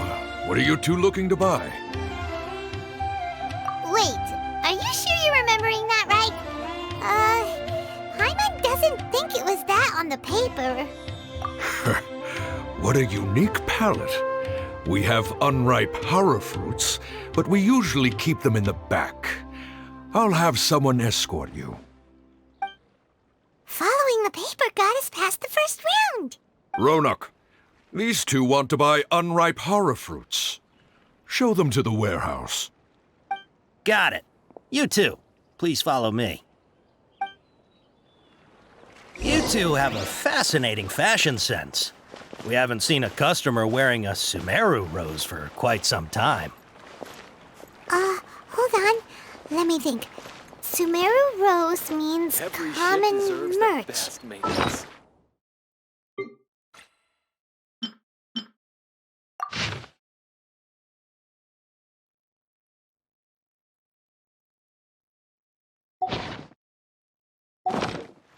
No, look again. We're obviously wearing morning flowers. Ah, my mistake. I do apologize. Whew.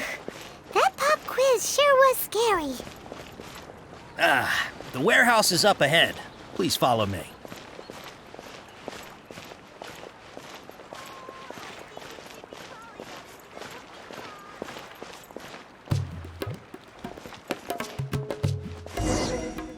Before I retrieve your products, I need to confirm a few things. Please forgive me, but we may not have sufficient stock for you today. Earlier, many of our hara fruits were taken by mice.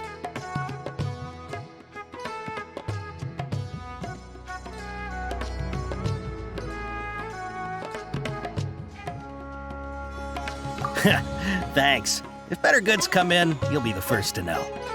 You look like you have some skill. Why don't I pick out some fruits that'll make you dizzy?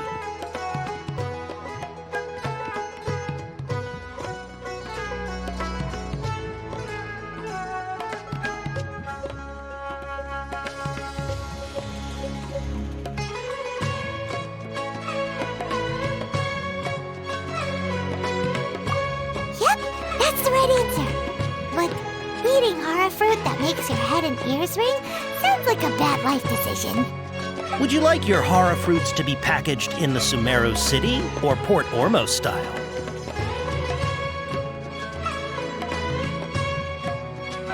Wow, you two sure are generous customers. We'll be sure to package your products beautifully. Okay, everything has been confirmed. Miss Dory is waiting for you up at... Shoot, it's the Matra! Run! What? The matcha? Where? I'll hate them said we're done for if they catch us. We gotta get out of here.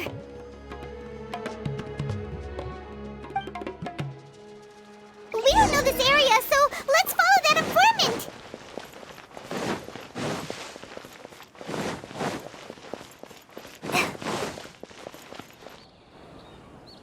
He ran that way.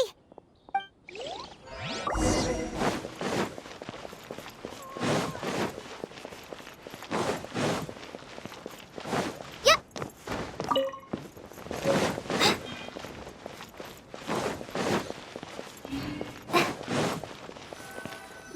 Look, he's over there.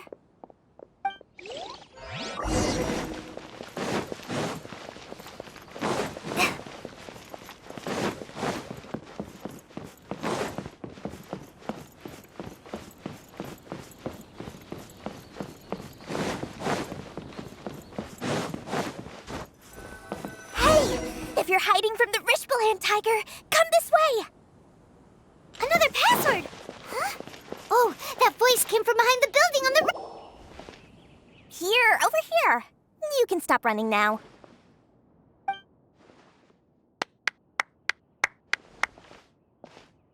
So you were the one who was calling out to us just now.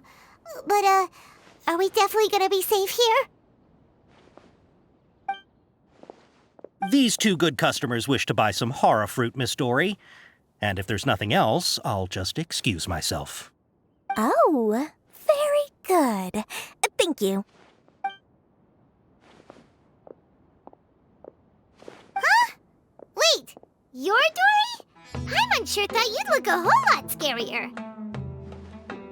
Hey, what are you trying to say, Princess Pea-Brain? I can be scary enough when I need to be, believe you me.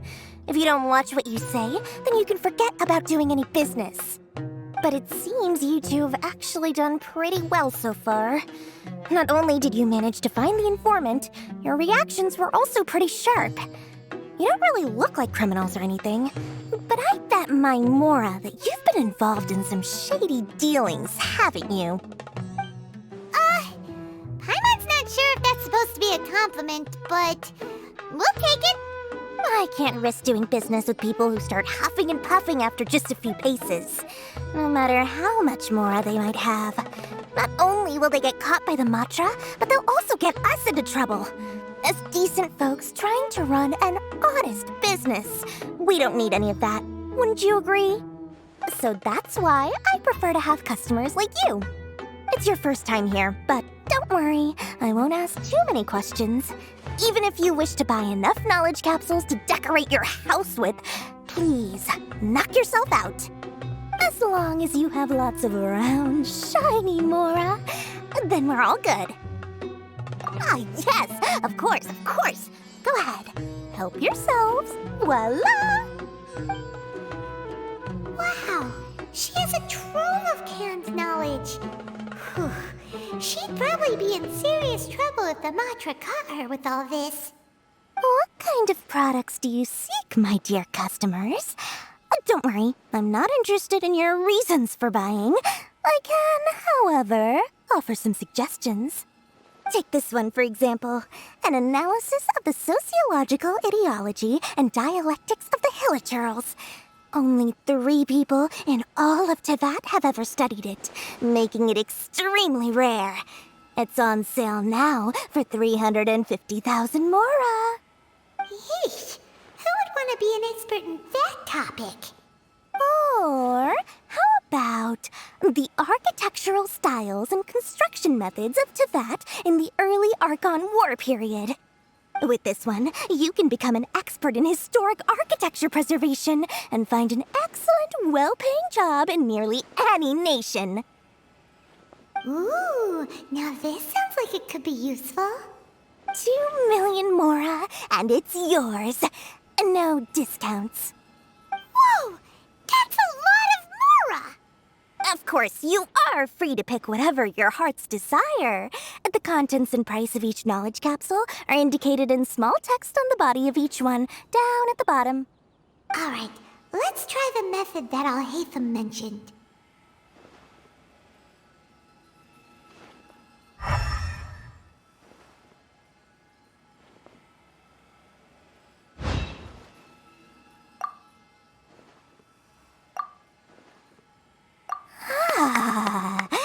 You've really got a good head on your shoulders, and quite the eye for quality. We'll take these, please and thank you. My oh my, you are blessed with a taste for both the exquisite and the extravagant. Customers like you are a rare breed. 1 in 100. No, 1 in 1,000 even. Listen, I have a special offer for you two. If you spend just 100,000 mora more, you can pick any knowledge capsule of your choice up to a value of 1 million mora. Say what now? Hey, did you hear that? Spend another 100K and we get a capsule worth a whole million! But all the canned knowledge we just bought is easily worth 500,000 mora. If we spend just a little more, we can get something worth 1 million mora. Isn't that a fantastic deal? Think about it. We've gone to all this trouble to get this canned knowledge. And so far, everything we bought belongs to Al-Haytham. Aren't you even the least bit curious about how this whole canned knowledge thing works? We're talking instant knowledge here. Don't you want to try it yourself? Come on, come on! We still have around 100,000 of Al-Haytham's mora left, so let's put it to good use by finding something useful for you. Ahem, you've got a deal, Dory! We'd like to spend an extra 100,000 mora. Excellent! Then please, select from this fine collection of canned knowledge over here. Hold on a second. Paimon thought we could choose whatever we wanted. Why can't we choose the ones from over there? Oh, but my dear customer, the knowledge capsules over here are worth 1 million mora each. I'm sure discerning customers like yourselves will be able to find something to your liking. Please, take your time. Uh-oh, Paimon has a bad feeling about this. Let's use Elemental Sight again to check these.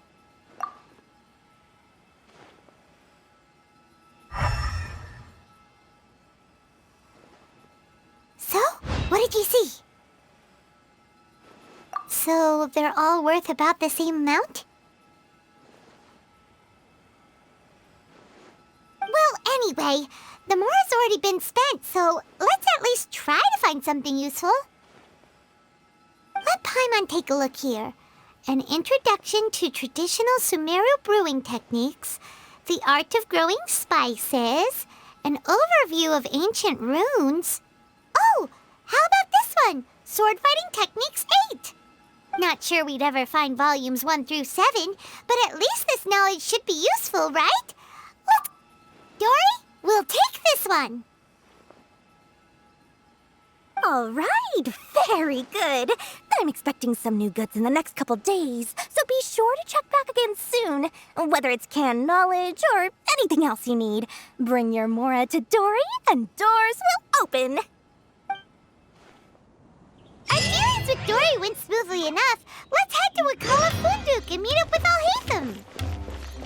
Hopefully Hopefully now he'll finally tell us about what the Academia lost.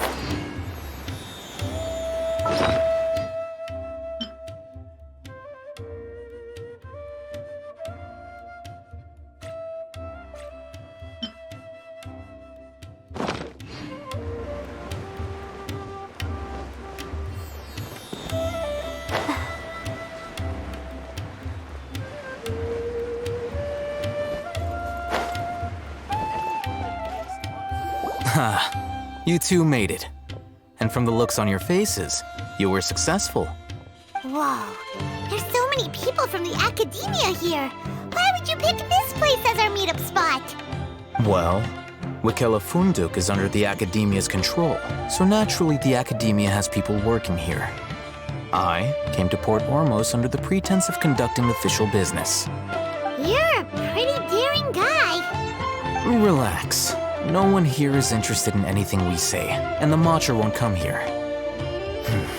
Okay now, tell me how your encounter with Dory went.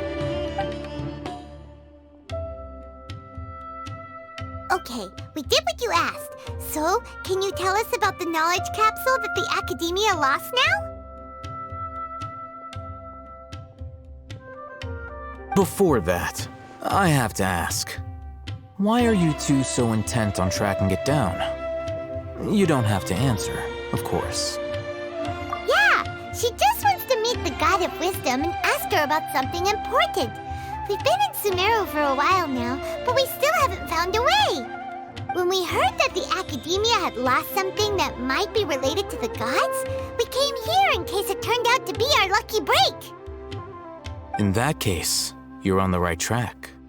A short while ago, the Academia lost a knowledge capsule in the desert. It's supposedly a divine knowledge capsule. Use it, and you'll gain the wisdom of the gods. Wow, there's really such a thing as that? Hey, if we find it, do you think we could learn how to meet the Dendro Archon? Ooh, or even how to find your brother? I highly doubt it has any mystical properties, but it does indeed exist. And it's right here, in Port Ormos. So, where exactly? That's what we need to find out next.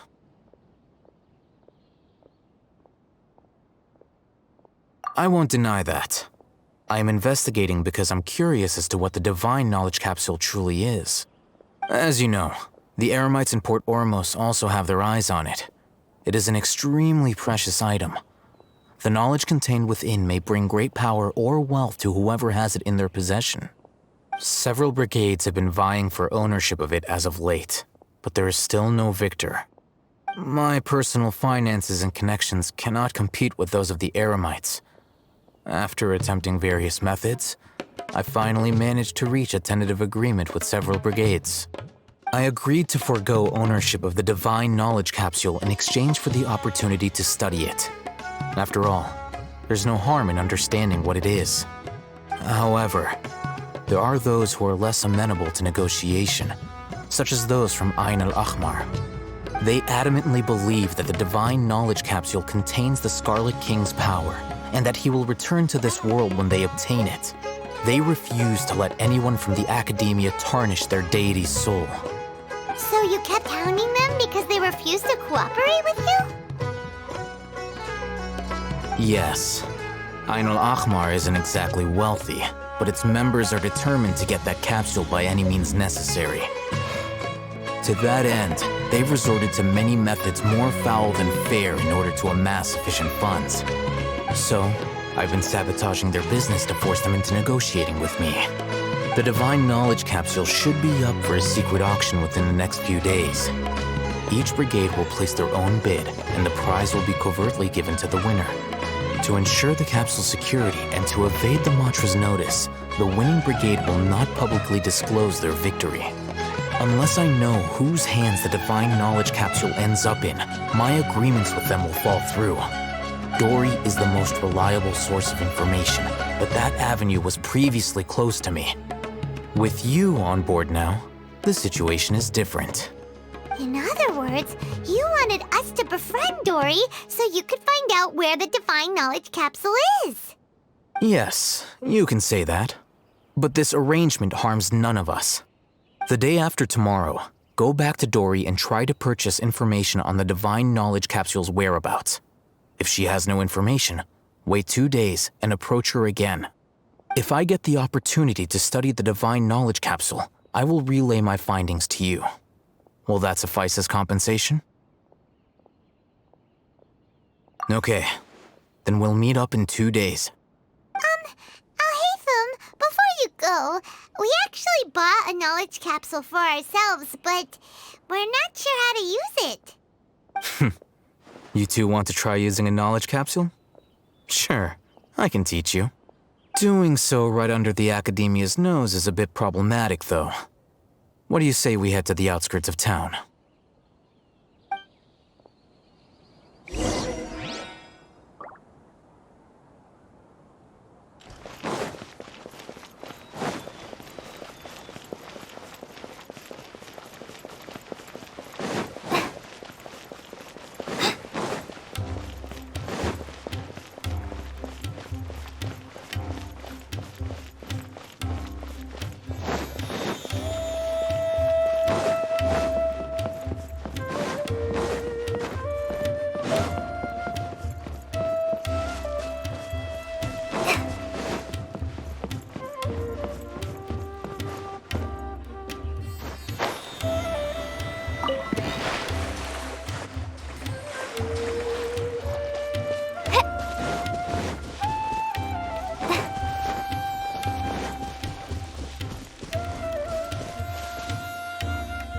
All right, this place works.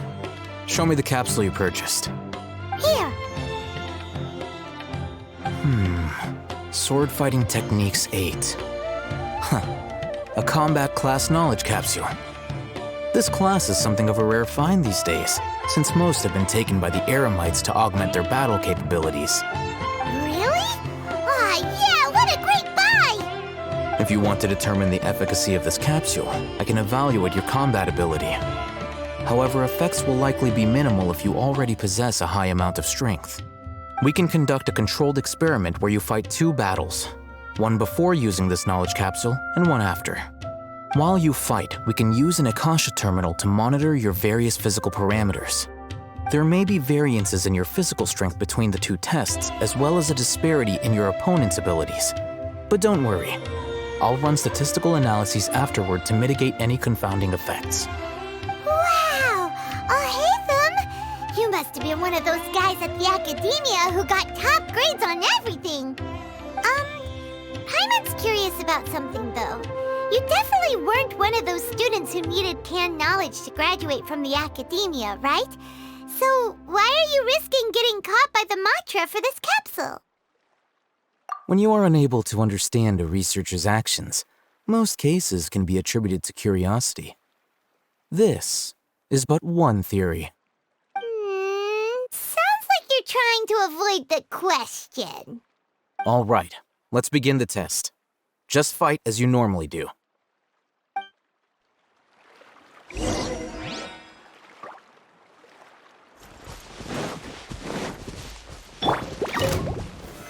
Solidify! Access denied.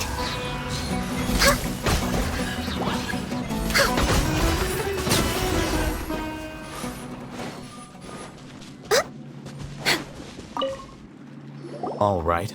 I'll link your Akasha terminal to record data. The next step is to use this knowledge capsule. Hold it in your hand. I'll help you establish a connection with it so you can activate its power.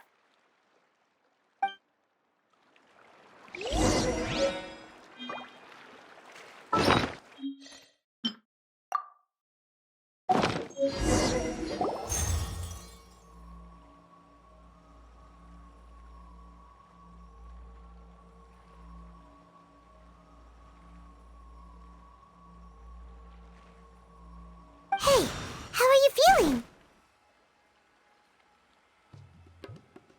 You mean that it worked? All right. Time for round 2.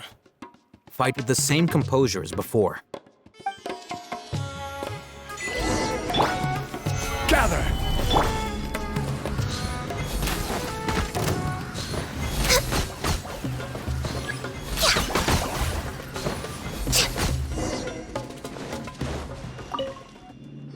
now, I'll start recording data again.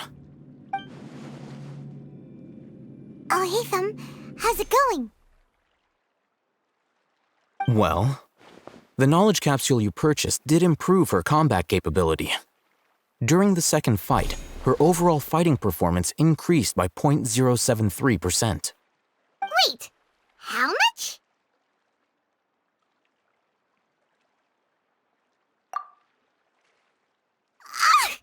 Dory's such a jerk! She totally scammed us! 1 million mora? This thing isn't worth a tenth of that amount! Of course, this could be because she is so powerful that the capsule's contents were unable to produce a substantial increase. At the very least, this test allowed me to gain more insight into you two. Our deal seems increasingly worth my investment. I'm heading back to Akela Funduk. I await your response in 2 days' time. This is Mora for when you ask Dory for information. Pay her as much as she requests.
Let's see Dory today and ask her about where the Divine Knowledge Capsule is.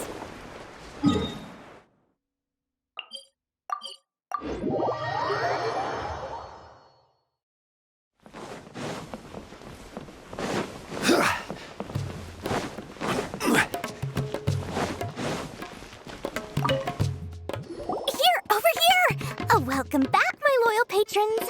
What can I do for you this time? You name it. Canned knowledge, supplies, or anything else you need. I'll find a way to get it. Where there's a waterfall of Mora, there's a way. Can you really get us anything we want? Anything at all? Aha! So it appears that canned knowledge alone is no longer sufficient for your opulent appetite. Then please oblige me.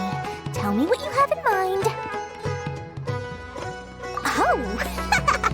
Our new customers with pockets as deep as yours would undoubtedly crave something more profound than ordinary canned knowledge. But you know, that kind of information isn't going to be cheap. After all, I had to work really hard to weasel my way into the auction site. Not to mention that if anyone found out that I was the leaker, I would be in big, big trouble. But how can we be sure your information is accurate? Paimon's curious. How you just happen to have this kind of info the moment we need it? Because to me, anything of value is what I consider to be my supply.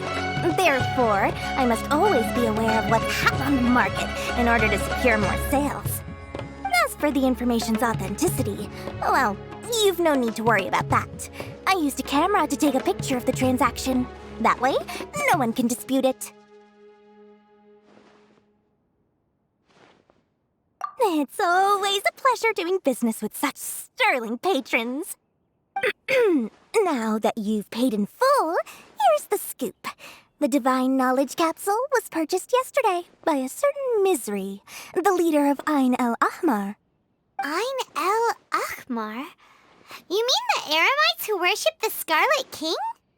Ah, so you're already familiar with them. The group has done everything in their power to obtain the Divine Knowledge Capsule. After all, they believe it contains the power of the Scarlet King. That Divine Knowledge Capsule is unlike any other canned knowledge I've seen before. It was glowing bright red. The capsule is clearly visible in the picture I took. You can look for yourself. Thanks for the info, Dory. Please, it's my pleasure. It's all thanks to discerning customers such as yourselves that my efforts yesterday were not in vain. Please, don't hesitate to contact me if you ever need anything else in the future. Mora for Dory opens doors. Well, we figured out where the Divine Knowledge Capsule is. It turns out it ended up in the hands of Ain el-Ahmar. Let's head back and talk to Al-Haytham.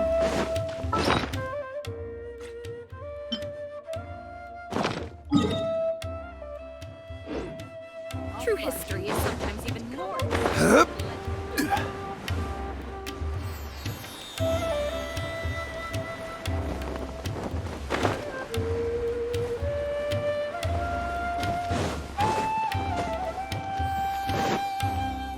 Al-Haytham, we got the info you wanted. Really? All right. Let's hear it. Dory even gave us evidence to verify the intel. Have a look. Huh, look at that. Clear as day. It must have taken some guts just to infiltrate the scene of the Eremites' transaction. But then to get close enough to take a picture like this. Bold move, Dory. Very bold move. All right. The person in this picture is indeed Misery, the leader of Ain el-Ahmar. And the glowing red capsule he's holding appears to be the Divine Knowledge Capsule. In which case, if we play our cards right, when we confront them next week, we should be able to force them to show their hand. At first, Paimon didn't get why you were provoking these Ain el-Ahmar guys. But now, it sort of makes sense. Everything's playing right into your hands. After we defeat them, we can finally have a serious talk with their boss and get them to lend us the Divine Knowledge Capsule. Thank you for your time and efforts. Take a few days off while I make some preparations. Let's meet up again on the afternoon of the arranged date, 3 o'clock sharp. See you then.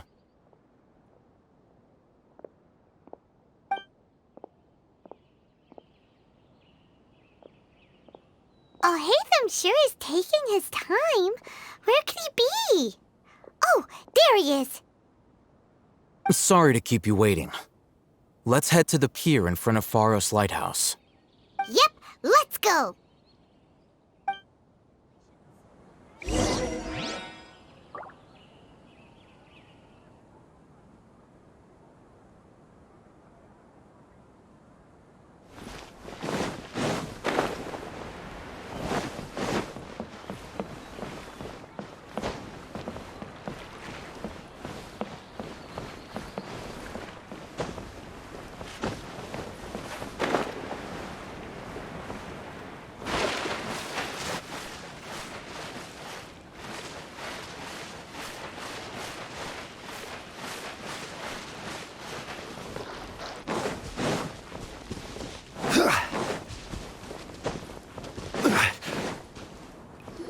Al-Haytham.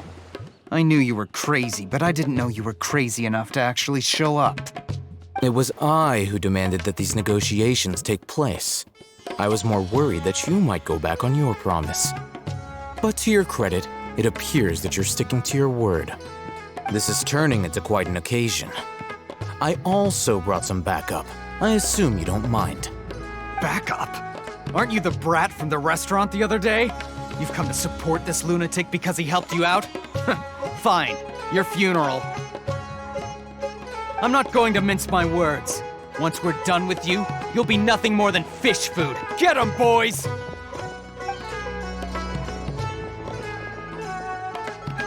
Uh-oh, here they come. Good luck, you two. That's close enough. Stabilize. This is order. We're We're way behind schedule. I'll be back. Following orders. Blaze over. I'll uproot you. One with the forest. No touching.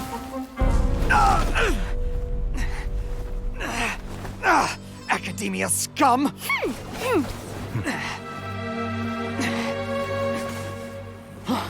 Boss! Finally! Did you use it? Great! Now we can...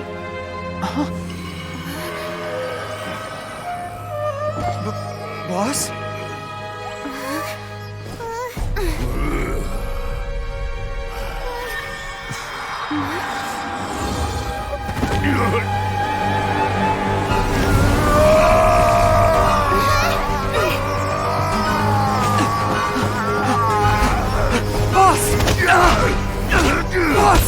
What's wrong?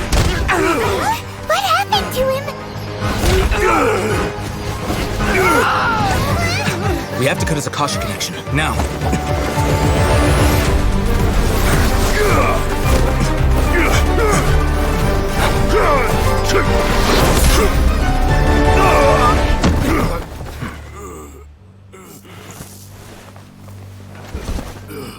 Target acquired! Arrest him!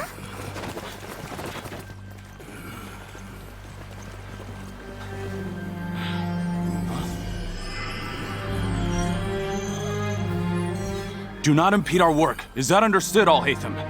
Of course. I was only trying to help. Take him away!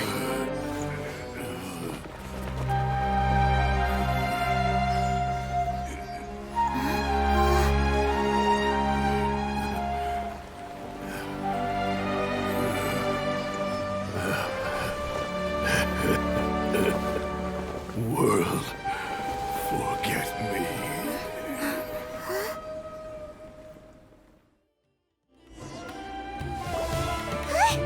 What in Tibet just happened? It's like that big guy suddenly lost his mind.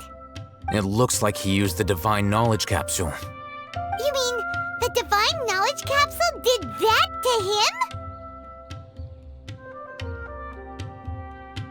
Oh, yeah. You mean how some researchers go insane after getting knowledge from Irminsul?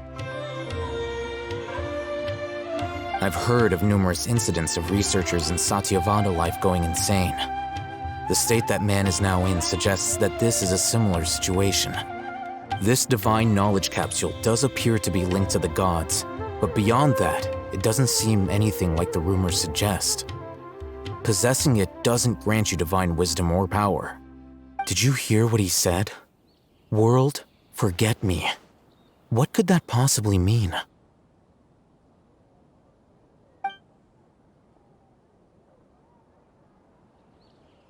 If the mantra took him away, then that means the Academia got the Divine Knowledge Capsule back too.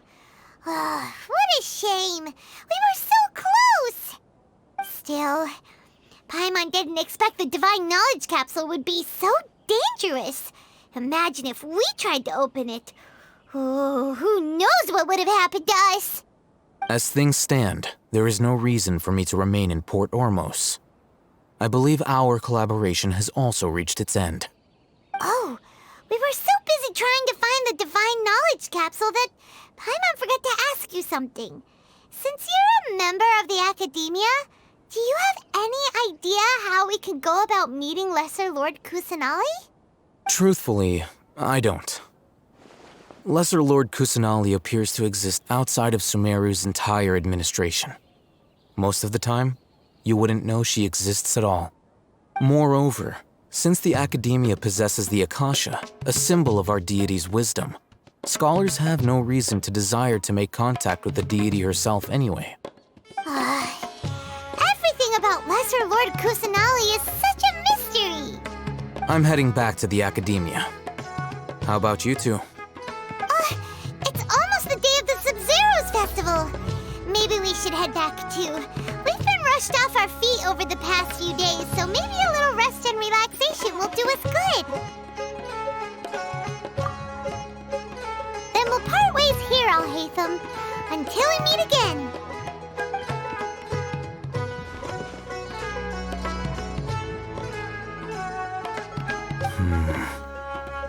Now, do I deal with this thing first? Or should I produce the report that the higher-ups require?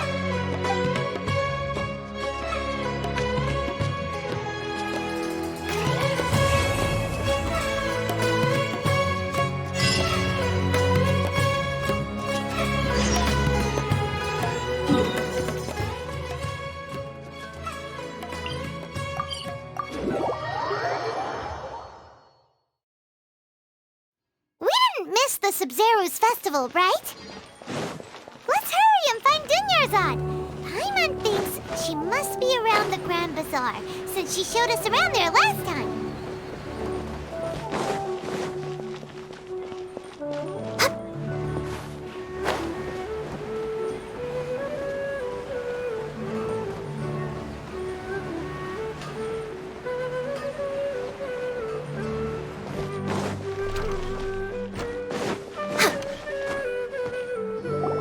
There she is!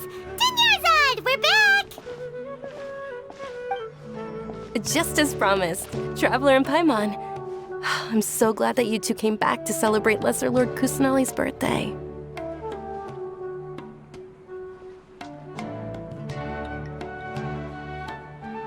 Indeed.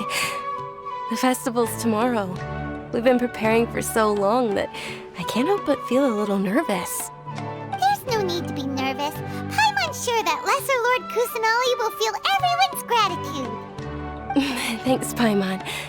I hope that everyone who comes to the festival will also have a good time.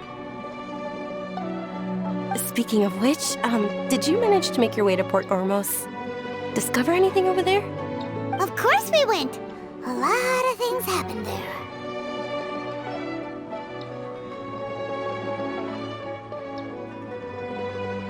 I see. Sounds like you two had another exciting adventure. If there is another chance, I would love to join. My lady, if you went to Port Ormos in your current state, we'd both be in for a lifetime of trouble. Dia! You were eavesdropping! It's called covert protection. Keeping an ear out for what's going on around my employer is part of the job. It's all right, Dia. I merely said I would like to go. I know better than to think my body could handle it. The festival's tomorrow. I've been doing nothing but causing trouble for you. So, Dia, please take some time to relax. I'll be fine. Even when you put it that way, it still doesn't feel right. Don't worry, my guardian knight. Okay, fine, but only tonight. Tomorrow's a big day, and many no-good scumbags are gonna try to take advantage of that. Oh, you two must be exhausted from your long journey back to the city. My apologies for not realizing this sooner. I've already prepared a room for you to rest. Please follow me. Whoa, you're so thoughtful. Paimon's so ready.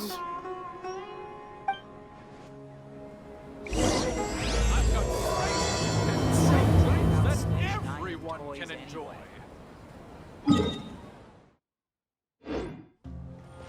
Next on the agenda...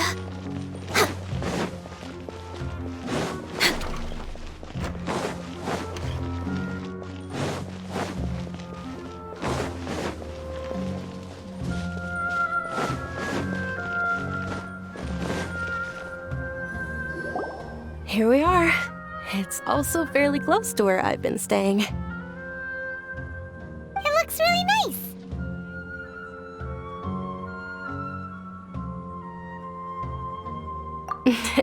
Not at all. Just tell me more about your adventures when you next get the chance. That's Paimon's specialty. Paimon can tell you stories next time. Oh, if you don't mind, how about we all walk around together tomorrow? All of my friends will be working the festival, and Dia is still insisting on her covert protection. Yeah, it'll be pretty hard to relax and enjoy the festival if Dia's constantly hovering over you, right?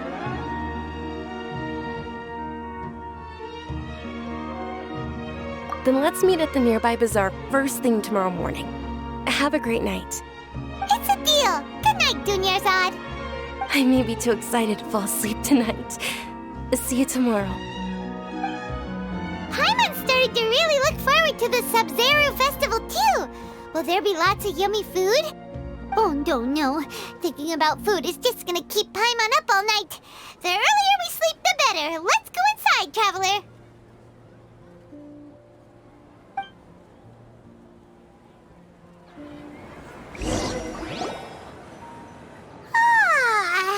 Did we oversleep? We should go meet Dunyarzad right away!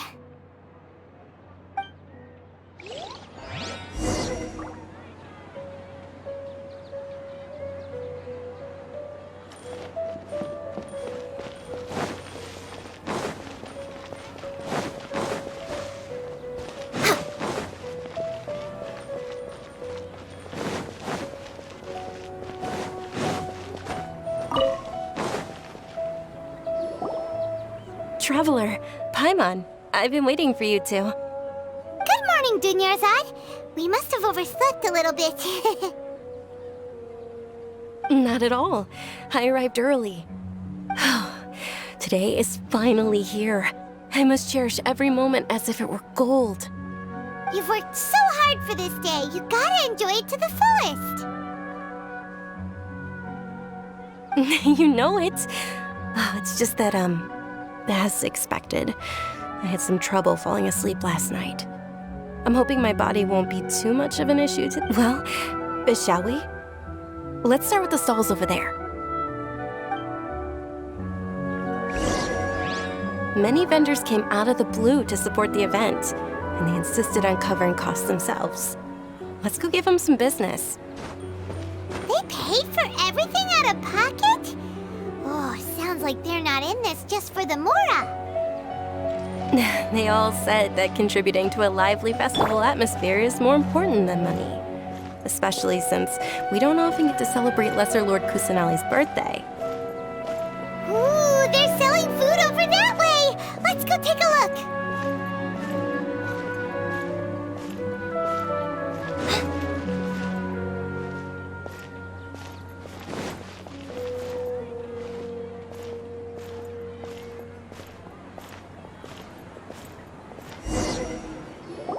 This is a stall offering foods from the Haftmewa feast.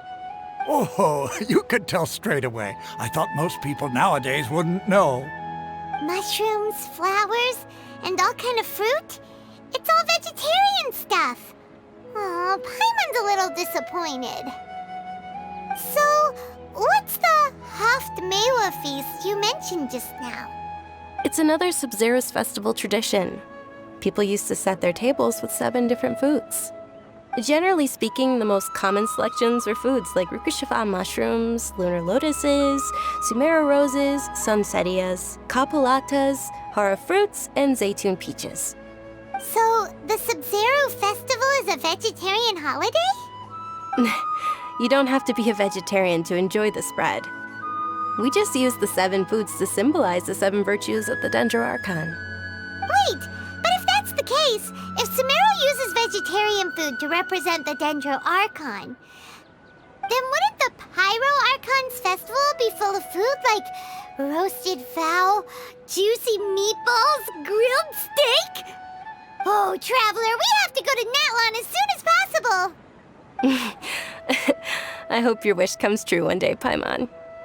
Thanks! Alright, how about we also check out some of these other stalls?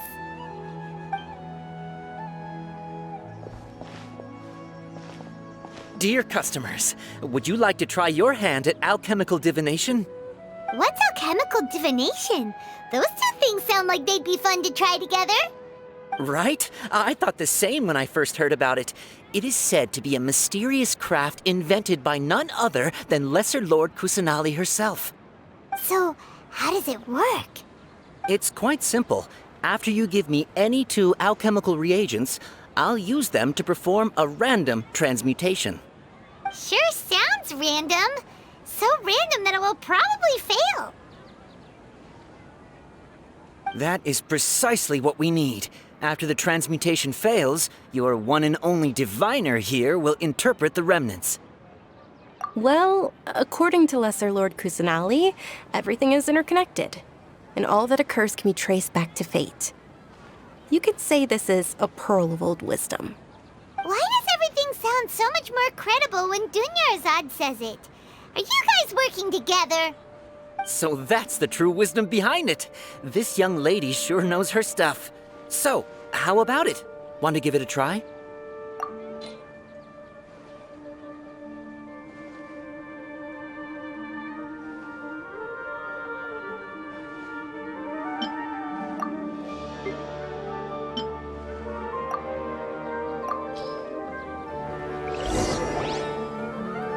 Okay, one moment. It's the moon. Paimon wants to take a look too! Is it? It looks more like a pie that Paimon bit into. Generally speaking, the moon signifies... It means... Wait a moment. Is he really looking it up in a book? Oh, I remember now. It means illusions and lies. Illusions and lies? That sounds rather ominous. Yes, but this book says that if you trust your intuition and overcome your fears, the sun will surely rise. He's not even trying to hide his book anymore. Naturally, fate will only ever show you the beginning of a journey. It is up to you to forge your own ending. Oh, thank you so much. I'll keep that in mind. Oh, it's nothing. I'm just learning as I go.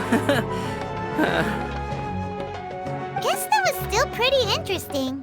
Okay, on to the next stall. They say the Sub-Zerus festival was very lively a long, long time ago. Large flower carriages used to parade through the city. As they headed towards Port Ormos, people would throw flowers, candy, and liquor all along the way. Dunyarzad's eyes are sparkling right now. I wish I could have seen that spectacle. But if you ask me, I'm sure Nilu's Dance of Sub-Zerus would be just as impressive.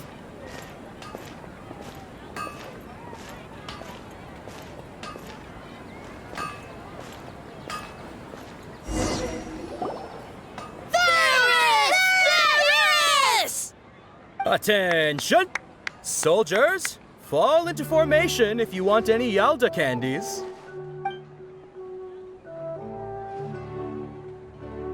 It's a weird guy with a weird hat. Hey, it's Dunyarzad! Wow! Miss Dunyarzad, the children love you even more than the Yalda candies. In the few short days it took to prepare for the Sub-Zerus festival, the children have all grown very fond of you.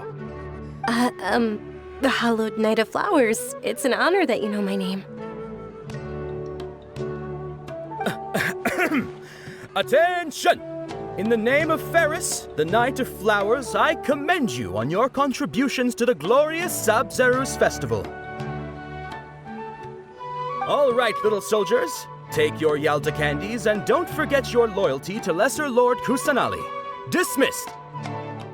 Yes, Knight Ferris! Just what is going on here? Ferris, the Knight of Flowers, is another Sub-Zerus festival icon, and one immensely popular with children. In the past, the actor portraying Ferris would also sit on a flower carriage. It's all thanks to Miss Dunyarzad's sponsorship that the children can make such wonderful memories today. As are we to you, Vihar.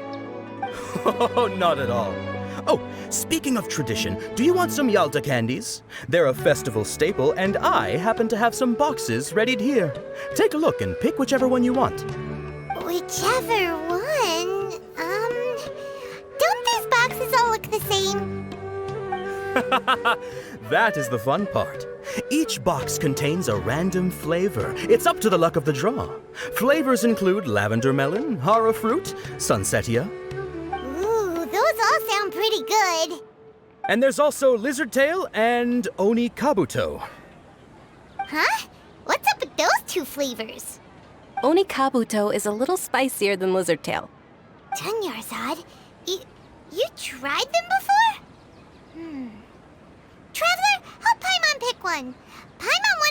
sunsettia flavor. It's all right. Paimon believes in you. I also believe in your intuition. Great! These boxes of candy are numbered 1 to 5 from left to right.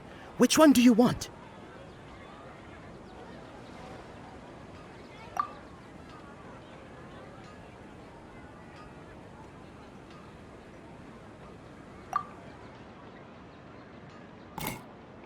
Excellent work!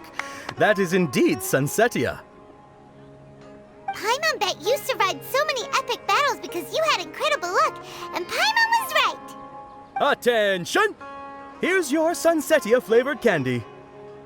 Thanks a lot, Knight of Candies. It's Night of Flowers, not Night of Candies. Paimon really wilted the carriageless Knight of Flowers. They all basically sound the same. We got our candy, so let's keep going.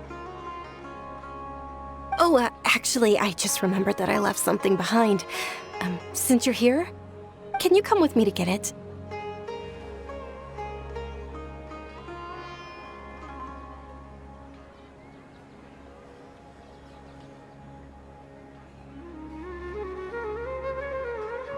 Dunyarzad, you probably forgot because you're so excited about the Sub-Zero's festival. How embarrassing.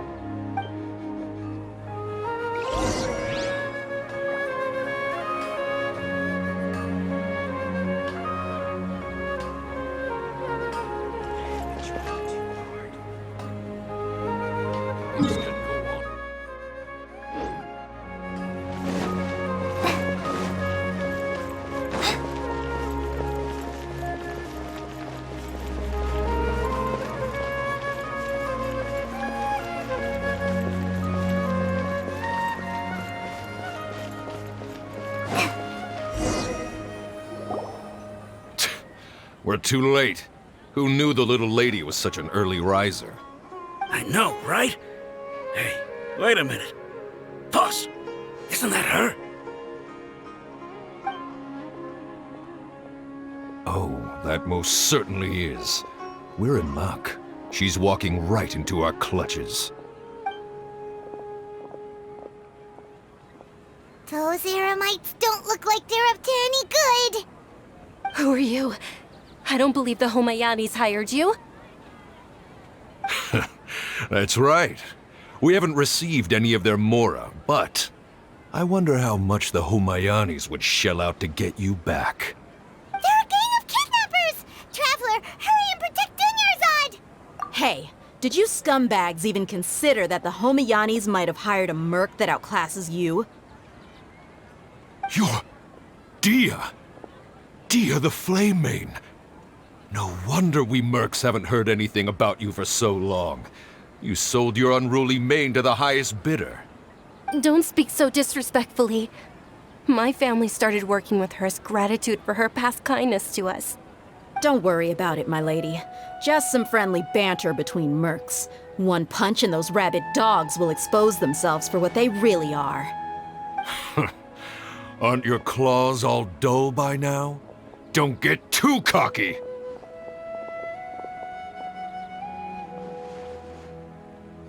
Traveler, take Miss Dunyarzad to a safe location. No, we're gonna stay and help. There's too many of them. You're right. All right, fine. Please be careful, Dia. Don't waste your time worrying about me. This is my job. Look out for yourself. After I've wiped the floor with them, I'll go find you all.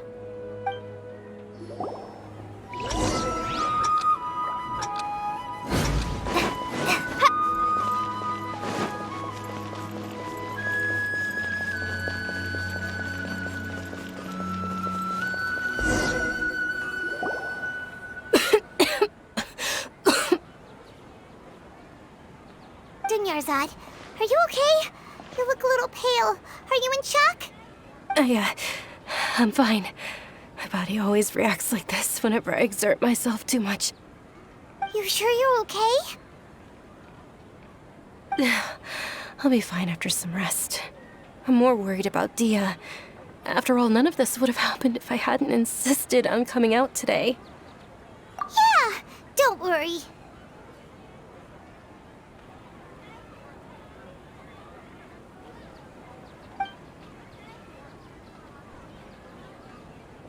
My lady, traveler, found ya. Dia! You took care of them so fast! Any more of them? Or rather, did anyone follow you? Dia, your arm.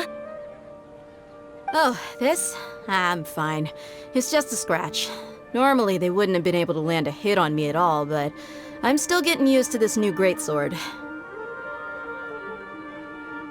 Please, let me take a closer look. Come on, it's nothing. Us mercs aren't as fragile as you think. Hold on, you said something about a new greatsword. What happened to the one you were using before? About that.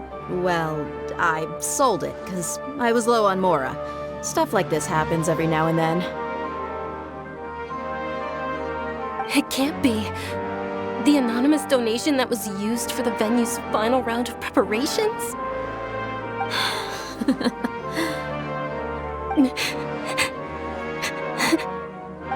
Hey, Miss Dunyarzad, I wasn't trying to make you cry, and I'm not gonna lose my commission because I made my employer cry, am I?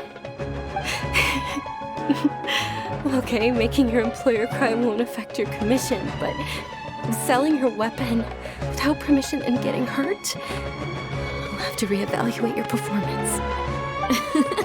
You're so unreasonable, my lady. Thank you very much, Dia. Don't be like that. I get embarrassed really easily.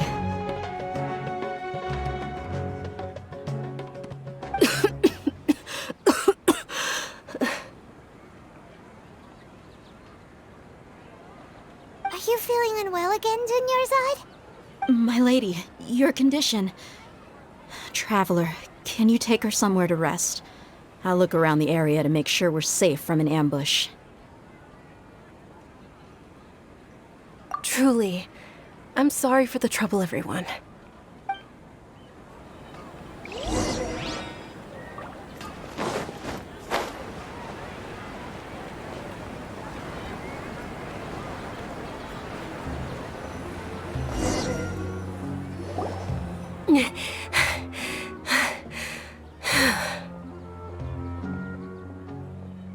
Are you feeling better, Dunyarzad? Yes, much better. Just give me a few moments and I'll be good to go. I didn't realize you were concerned about it. I guess I shouldn't continue to keep it a secret. I was actually born with Elazar. It's terminal now. Can't believe it's Elazar! Oh, you've already heard of Elazar. In that case, you probably know about its severity. Sumeru's current medical advancements still haven't been able to find a cure. The disease's progression can only be delayed through environmental therapy. Dunyarzad. There's no need to be sad. I've always lived with Elazar and I came to terms with it a long time ago. Compared to the simple fact that I'm afflicted with this, its effects on my life have been much more painful. I know that my family loves me dearly. They've done all they can to provide the best environment for me so that I can live for that much longer. However, I know I will one day succumb to this. Did you know? Before I ran away from home this time, the world outside of my home didn't even know that I existed. Since I was a child, all I could do was sit on my bed and stare at everything outside of my window. I'm sure my family's worried and disappointed in me for running away, but I just didn't want to have any regrets. I wanted to meet other people. To me, there's nothing more beautiful than being able to meet and speak with others. Not to mention the incredible time spent preparing for the festival.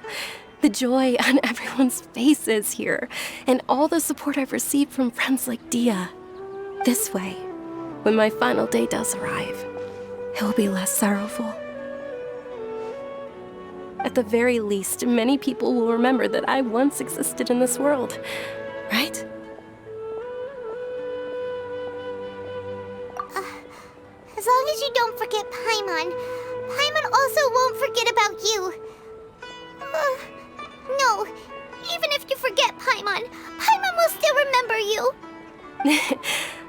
Thank you two so much.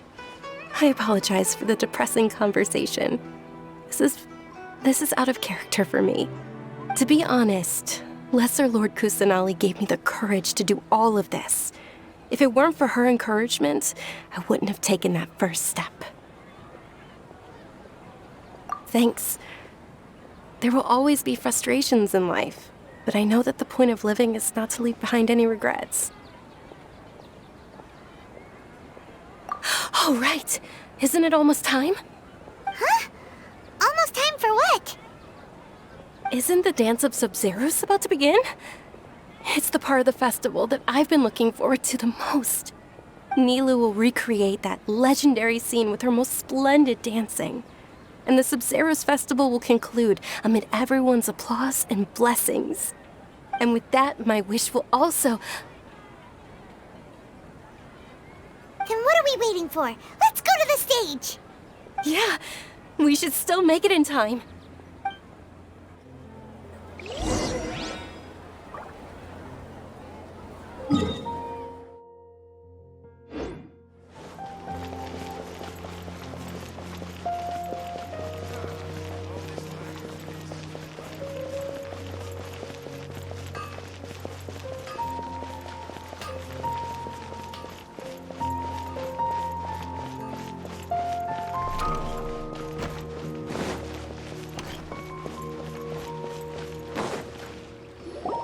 Were you not aware that the law prohibits this type of performance from taking place without prior permission? Over there! Someone's yelling at Nilu! I think I just saw the Academia's Grand Sage. Why is he here in person? But the Dance of Sub-Zeros is one of the key parts of the Sub-Zeros Festival. If we can't perform it... The Sub-Zeros Festival. The law also prohibits the private hosting of large-scale religious festivals. Only the Academia can host such an event. If you continue to resist, we will have to order an investigation into every single event organizer. The Grand Sage has already granted you much leniency. I advise that you exercise tact. How did things turn out like this? The Academia was originally responsible for the Sub-Zeros Festival, but they failed this responsibility for many years. I need to speak with them. This is a hard pill to swallow, but you're right. Things would only get worse. Art, dance. Aren't you ashamed of pursuing such frivolous and meaningless activities in this land of knowledge and reason? Our Archon created the utopia that is Sumeru City for all scholars who sought validity, verity, and truth, while people like you wish to defile it. No. I believe that our Archon never rejected the arts. Even the Goddess of Flowers dedicated a dance to her. With your lack of intellectual credentials, I do not believe you are qualified to debate with me. What you should be doing is finding workers to tear down this ridiculous eyesore.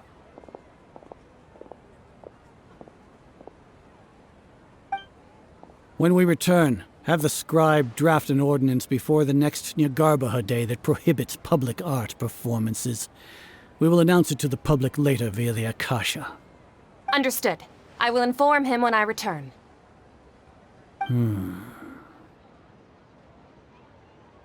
The Sub-Zeros Festival. Go celebrate the birth of that god to your heart's content. Nilu, are you okay? Oh, Dunyarzad. You all saw that just now? The Grand Sage ordered us to stop the performance. Yeah. Let's go somewhere the Academia can't find us and perform there. But how do we let everyone know? And what about the atmosphere and the stage? Or we could get people to block them off so they can't interrupt the performance. No. They just threatened to investigate the organizers. If we were caught... Nilu, it's all right. Don't worry about it. But you've been looking forward to the Dance of Sub-Zeros so much. And I know how important this festival is to you. I don't want you to have any regrets. It's okay. Seeing you care this much about my feelings is more than enough. It would be too risky to continue the Sub-Zerus Festival at this point. I don't want to get everyone in trouble. If you say so. But you can sneak out for the next Sub-Zerus Festival, right? We'll make sure the next one is a smashing success. The next one. Yes. Okay, it's a promise. It will be a smashing success. I can't believe this is how things turned out. Those heartless geezers. It really is okay. There's nothing we can do about it. Still, I'd be lying if I said I had no regrets. I would have loved to see Milu's dance.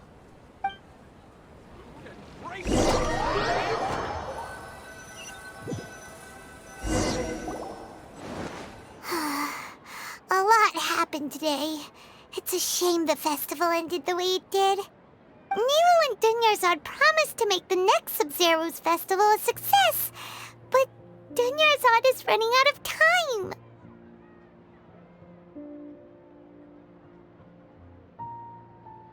Yeah.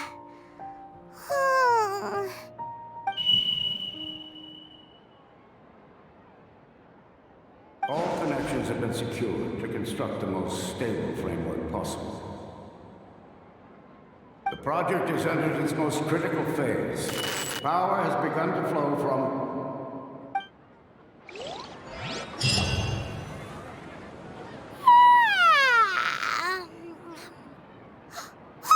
We're gonna be late! It's all because you wouldn't get out of bed! We should go meet Dunyarzad right away!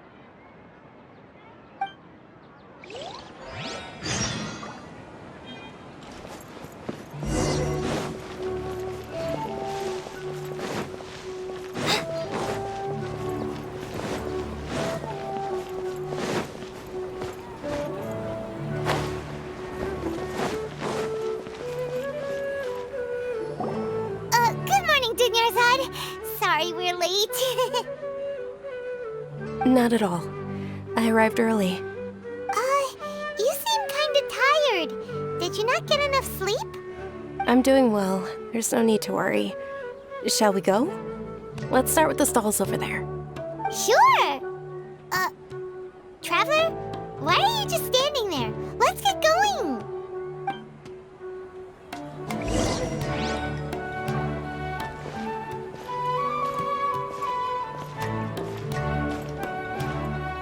Ooh, they're selling food over that way!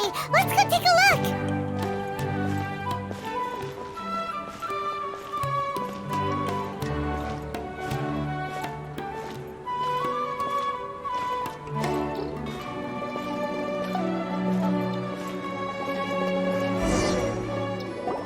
This is a stall offering foods from the Haftmewa feast. You are quite well informed, miss. I thought most people nowadays wouldn't know. They're all plants! Oh, Paimon's a little disappointed. Actually, what is the Haftmewa feast you mentioned just now? It's one of the Sub-Zerus Festival's traditions. People used to set their tables with 7 different foods to symbolize the 7 virtues of the Dendroarchon. Appear to be in the form of the moon. Really? Paimon thought it looked like some kind of food. The moon signifies... It's escaping me for now. Wait a moment. Is he really looking it up in a book? Oh, right. It means illusions and lies. But if you trust your intuition and overcome your fears, the sun will surely rise. Understood. I'll keep that in mind. Oh, it's nothing. I'm just learning as I go. Guess that was still pretty interesting. Okay, on to the next stall. So, where to next?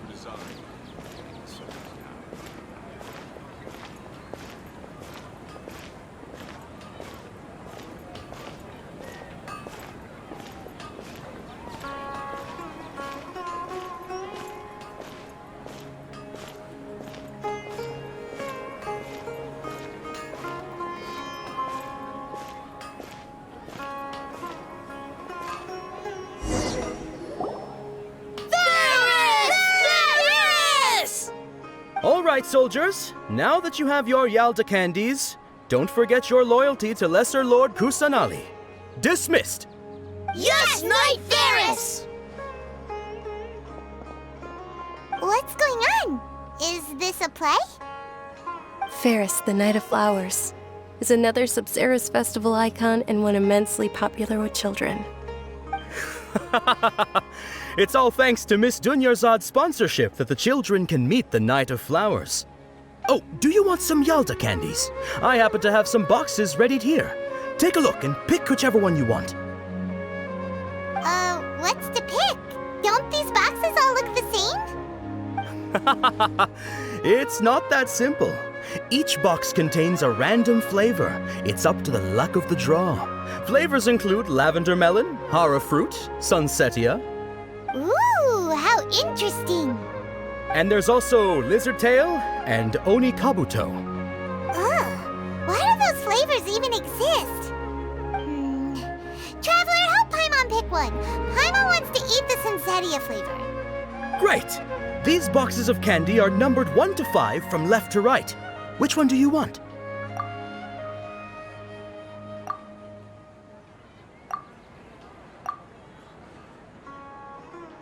Ah, excellently chosen. Number 4 is indeed sunsetia. Ha-ha! Paimon bet you had incredible luck, and Paimon was right!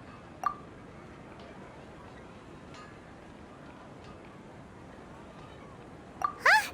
How's that possible? It's obviously random. Maybe we didn't sleep very well last night.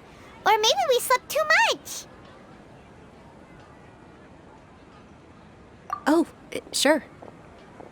Huh? Where are you going? You're just gonna walk off like that?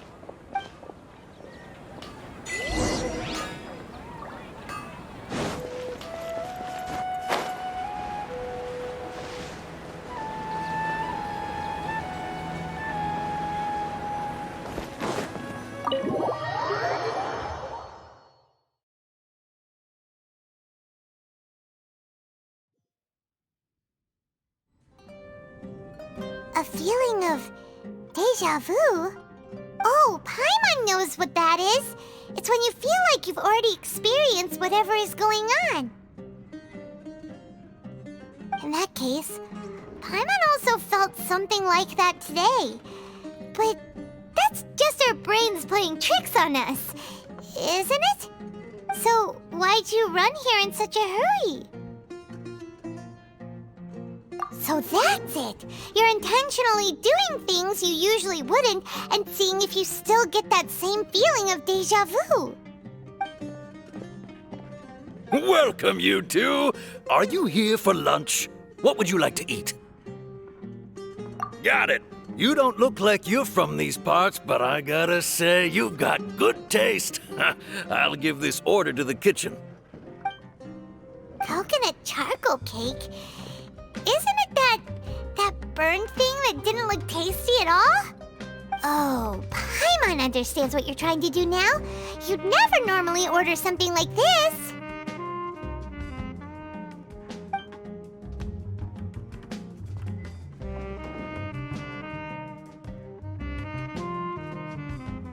That thing? Are you really gonna eat it? Isn't this going a bit too far?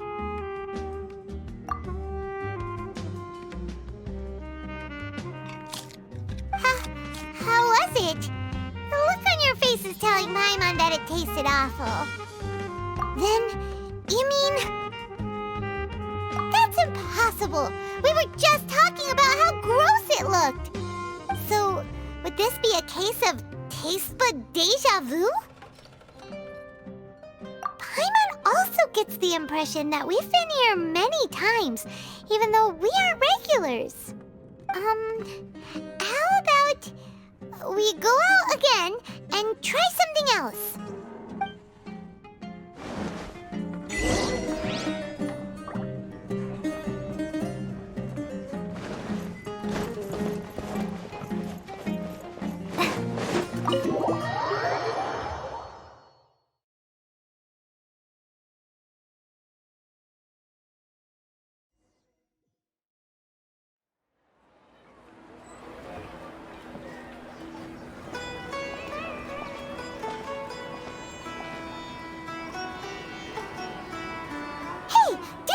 sitting by yourself on that bench over there.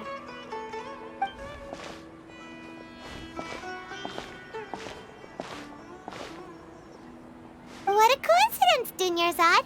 We meet again. Why are you sitting here all by yourself? Oh, I ran into some kidnappers just now, but thankfully Dia came to my rescue. I started to feel unwell after that, so I sat down here. Kidnappers? Oh my goodness, are you hurt? I'm okay. Dia's arm got scratched, but it isn't serious. Whew, that's a big relief. But, Dunyarzad, you seem a little down today. It's the Sub-Zero's festival, and you've been looking forward to it so much. Not at all. I've always been like this. Excessive physical exertion or strong emotions tend to aggravate my illness. Besides, no matter how amazing today may be, it is but a single day. After however many more days, my time will come to an end. Paimon doesn't quite follow you, and Paimon feels like something's really got you down right now. It really is fine. I don't mind. Huh? Did something happen? Dunyarzad, have you ever felt deja vu? You know, like when you've already experienced something that's happening right now? Deja vu? No. But my days have been the same for years now. Even if I were feeling deja vu, I suppose I would already be used to it. Oh, Paimon sees. Then, is it only the two of us? It's almost time. Huh? Time for what? Nilou's Dance of Sub-Zerus is about to begin. Let's go.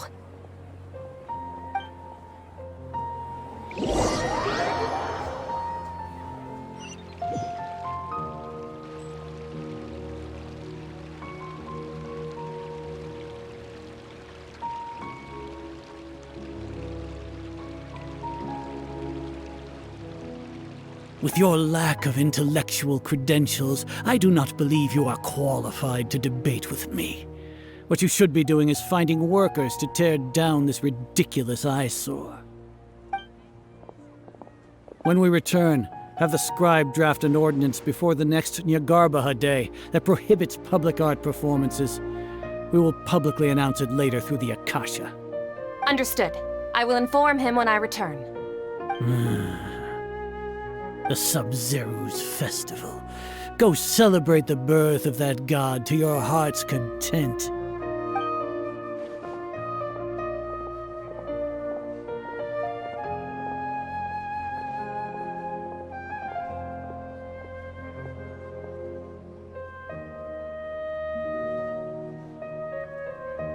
Nilou, are you okay?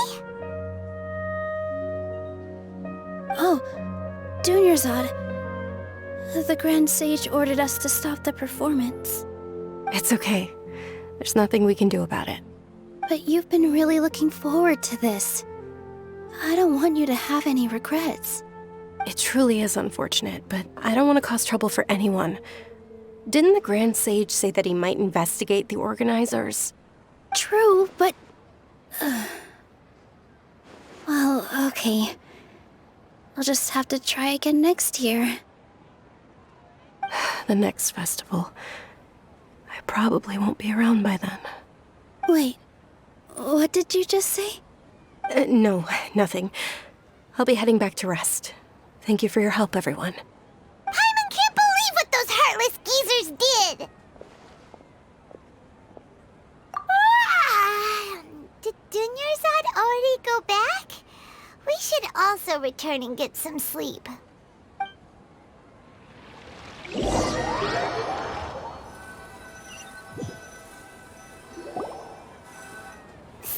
in the end, you still couldn't figure out what that deja vu feeling was all about? Maybe it really was because of exhaustion. Same here. That's why Paimon stopped thinking about it halfway through the day.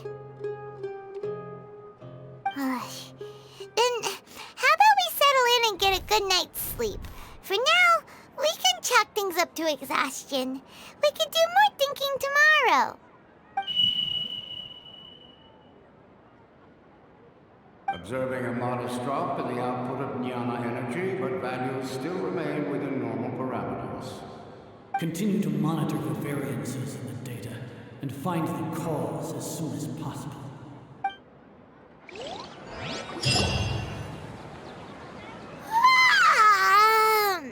Why does Paimon feel so tired after so much sleep? Anyway, we should go meet Dunyarzad right away.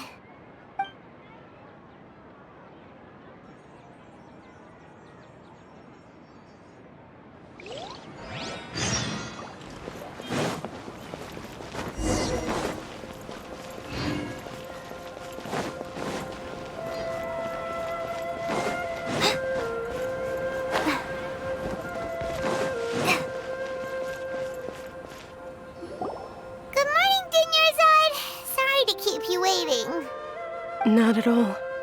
I arrived early. Huh? Paimon thinks you sound kinda tired. Did you not get enough sleep? I'm doing well. There's no need to worry. Shall we go? Let's start with the stalls over there. Great idea! Let's get going! Traveler?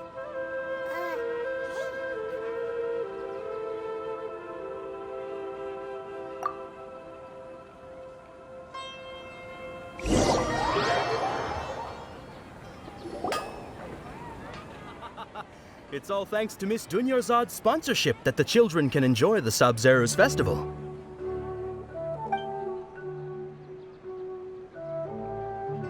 Oh, are you interested in Yalda candies? I have some boxes of candy here. Pick whichever one you want. Not much of a choice.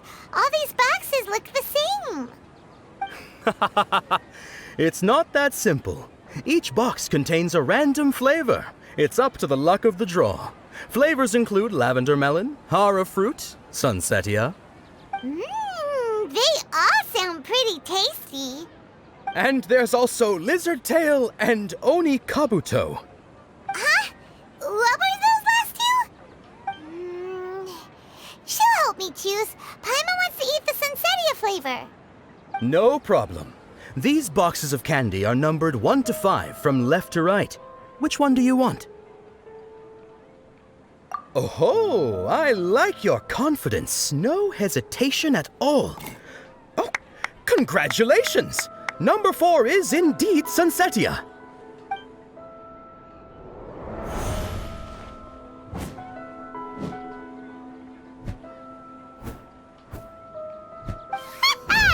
Paimon knew she always had incredible luck. Paimon's not really interested in the other flavors. Wait. How did you know? Don't tell me that you already knew which flavor was in each box. What? She was right about all of them? That couldn't have been luck. How is this possible? I packed all those boxes this morning and they've been sealed ever since.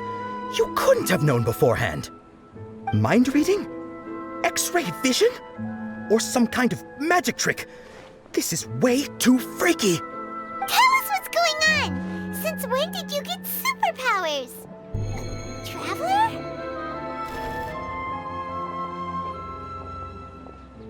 Hey, where are you going? What's going on? Did you see something? Us leaving Dunyarzad without letting her know is kinda rude, you know.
traveler.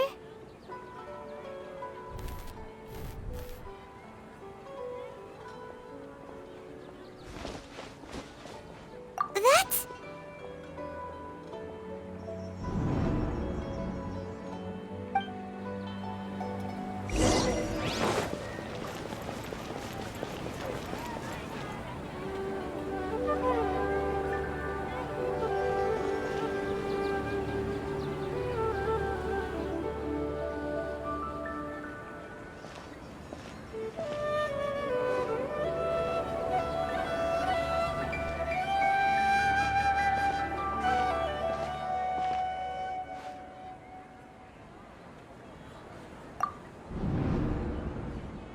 Look!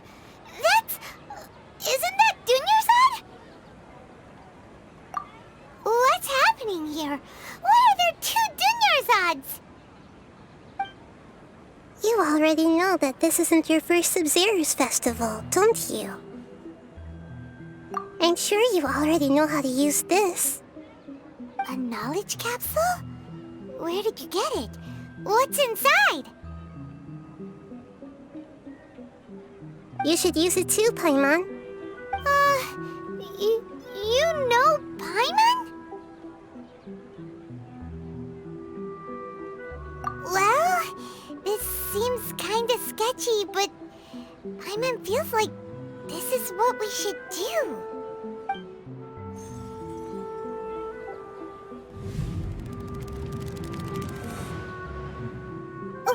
What the? This is our 20th time at the Sub-Zero's festival? Huh? No. The 30th? 40th? Just how many times have we been to the Sub-Zero's festival? Have we been trapped in a single day? If it weren't for you, we wouldn't have even realized. What the heck was inside that knowledge capsule? Your memories are still scrambled? Try your best to remember. This isn't the first time we've met, and I answered that question a long time ago. Let Paimon think. Oh, it's coming back. Meeting you was the real catalyst for restoring our memories, and the knowledge capsule was just your means of showing our minds the way. What about everyone else? Why are you only helping the 2 of us? Your sense of deja vu is stronger than everyone else's, yes? As for an explanation, you 2 received the blessing of Dendro, and you also have special, sensitive constitutions. It was as if a single sheet of paper was separating those memories from your consciousness. A familiar question. I think this is the 7th time you asked that. As you can see, she isn't doing well. You probably sensed it too. The Dunyarzad you were just with is different from the first Dunyarzad you met. That first Dunyarzad is in front of you right now, and she doesn't have a lot of time left. Looks like you're almost done sorting out your brain. Oh yeah, I'm Nahida. Good, you passed the test. What's happening? You can awaken our memories, and you seem like you know what's going on. Oh, wait, please don't tell Paimon even you don't know. Everything in this world runs in a loop. This cycle is called the samsara. You, me, and everyone else are all stuck inside the one-day samsara. As for the truth, that's on you to find out. If you were told the truth instead of discovering it yourselves, it would literally blow your minds. I don't know how you'd be after that. I can only give you surface-level help, like bits of information and subtle hints. For the rest of the time, I'll be doing all I can to slow down Dunyarzad's illness. She looks like she isn't doing well at all. Her illness gets worse after each Sub-Zero's festival. If we can break out of the samsara, I might be able to save her. But as things are right now, She's just a small bird in the sky that's about to lose its last feathers. All I can do is raise a gale to delay her fall.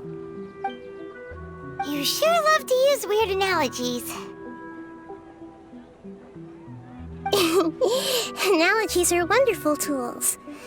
They let you use existing knowledge to understand unfamiliar things. Okay, so, with what you know so far, what do you think the truth is?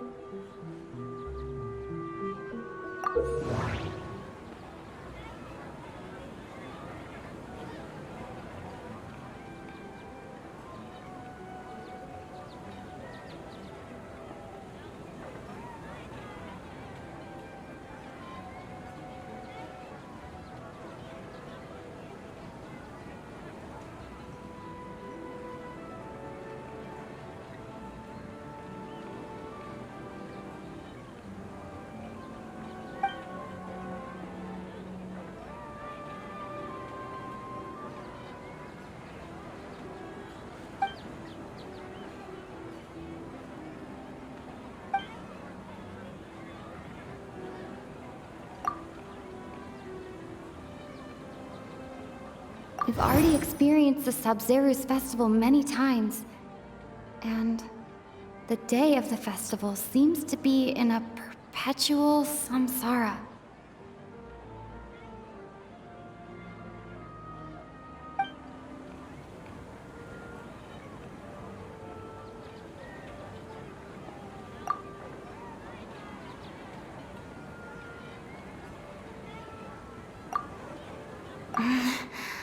I can't seem to cohesively piece everything together.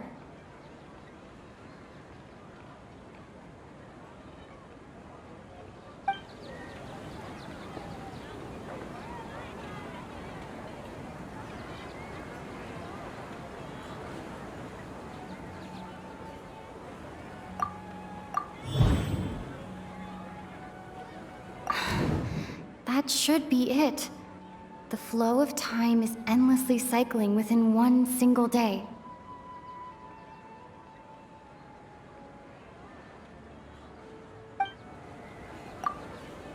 A time loop.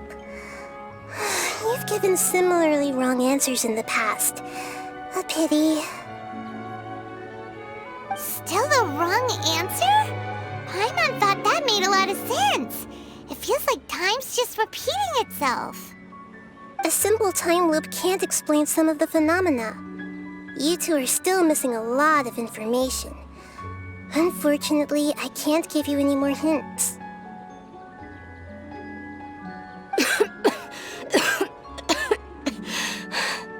Dunyarzad!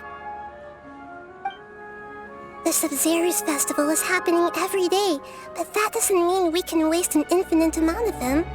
Hurry and find the truth before today's festival ends.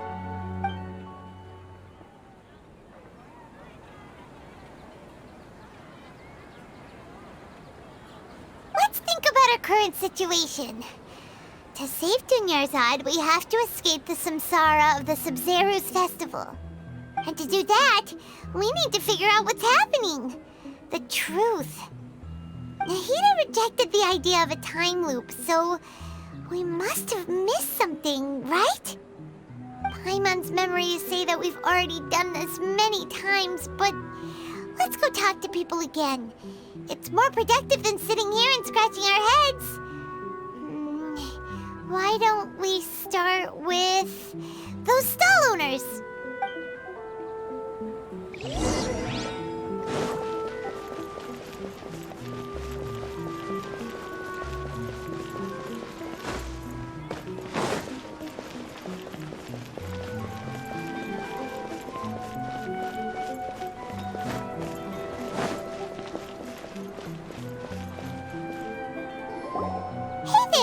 Hey, it's you guys again. Where's your cultured friend? She's feeling a little unwell. I see. Did you come back to buy something? I guarantee the freshness of my products. I harvested them from the forest just yesterday. Huh? What brought this about? I hurried back from the forest yesterday, and I'm selling produce here today. I haven't felt anything strange. To put it another way, if you really think about it, was yesterday truly yesterday? Did you actually come back from the forest yesterday? What kind of philosophical nonsense is this? Are you two daydreaming? Didn't you know that no one dreams in Sumeru? Go somewhere else if you want to find someone to daydream with. He actually has a point. Is this a dream? Is everyone dreaming? True. It's so weird that people here don't dream. Why is that? Anyway, if this all really were just a dream, we would have woken up a long time ago. Let's keep asking around.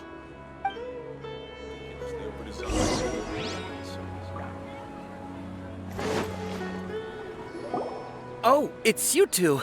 Was my divination so accurate that you felt compelled to compliment me in person?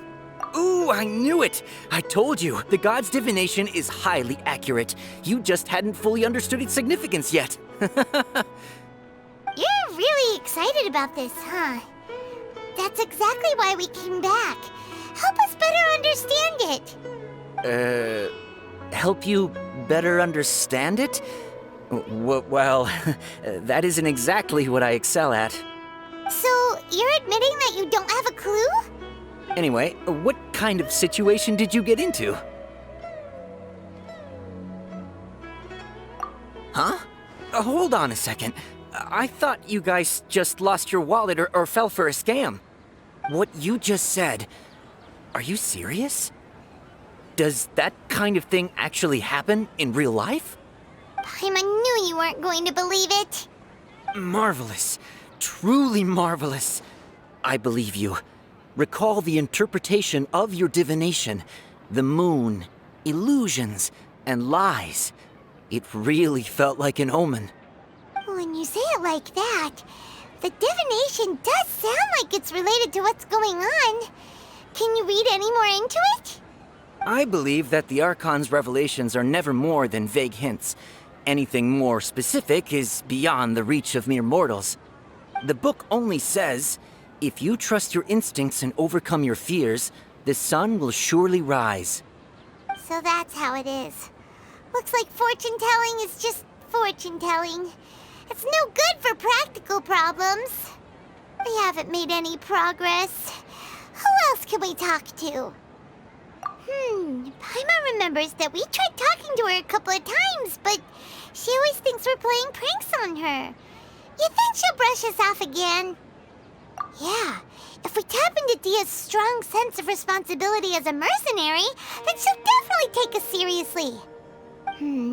At this time of day, Dia's probably just finished beating up those kidnappers. Let's go find her.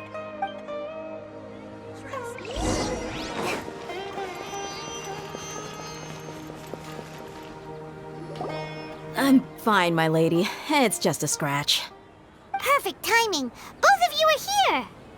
Paimon, Traveler, you came at just the right time. Listen, there was a dangerous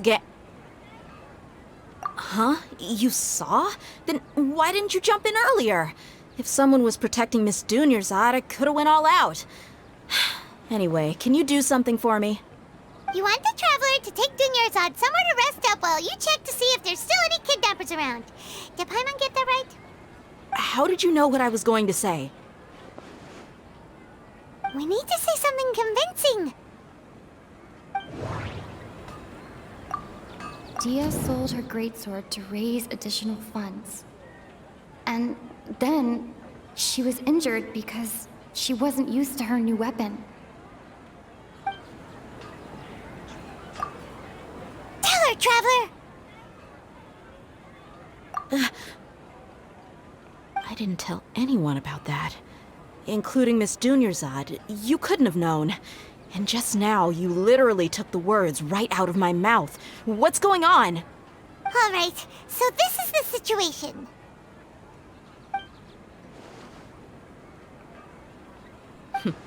It's kinda hard to believe what you just told me.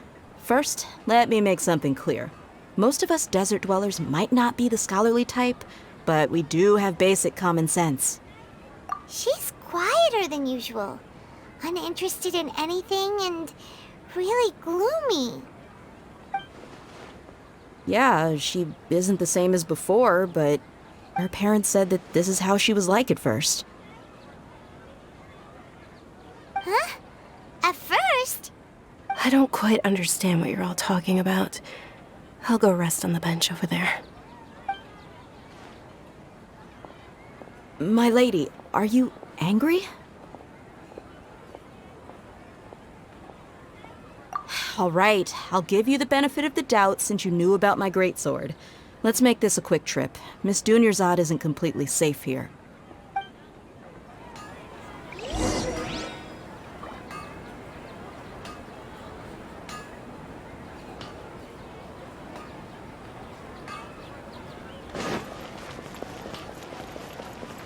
Things can go on eventually.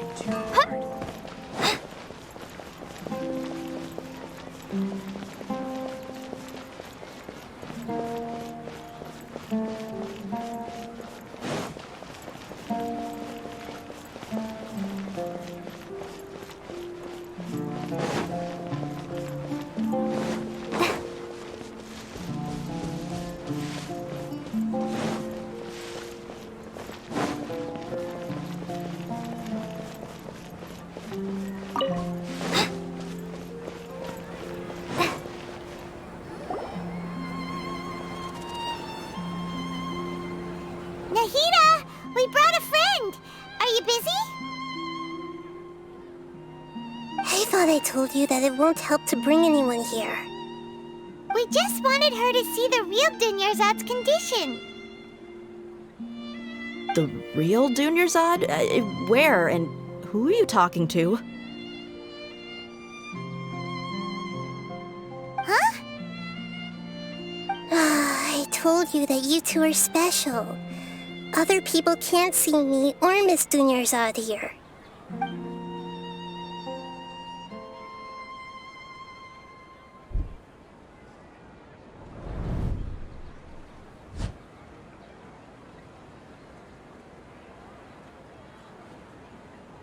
Hold on. Over there.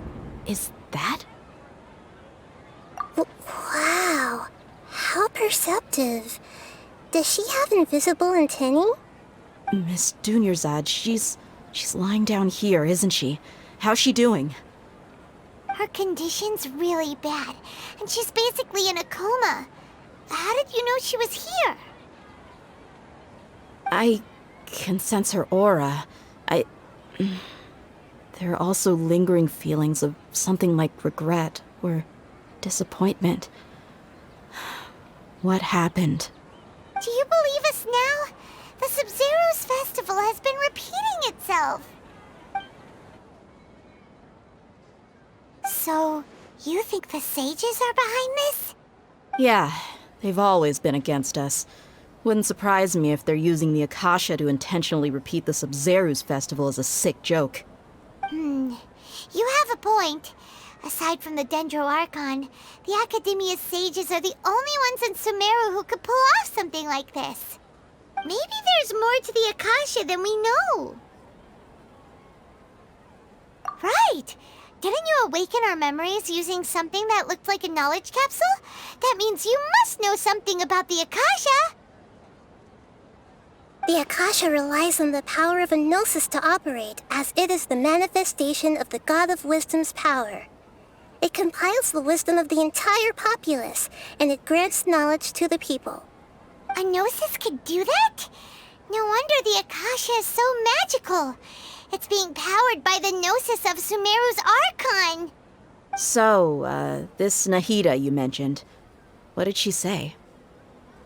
She said, and Paimon quotes, "The Akasha relies on the power of a gnosis to operate, as it is the manifestation of the God of Wisdom's power.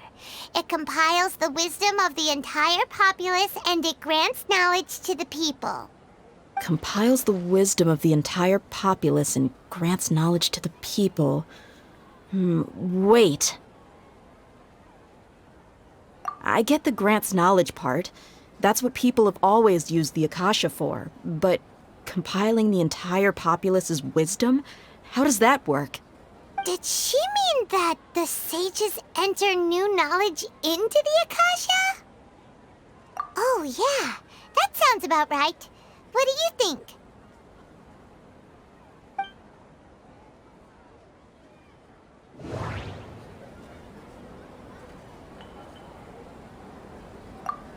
Okay, Nahida said, the Akasha relies on the power of a gnosis to operate, as it is the manifestation of the God of Wisdom's power. It compiles the wisdom of the entire populace, and it grants knowledge to the people.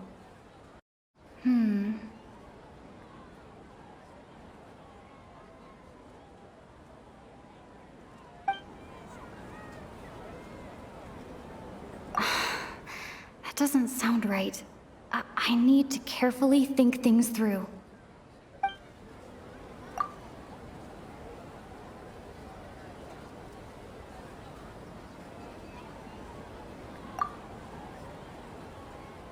People in Sumeru don't dream. What a strange phenomenon.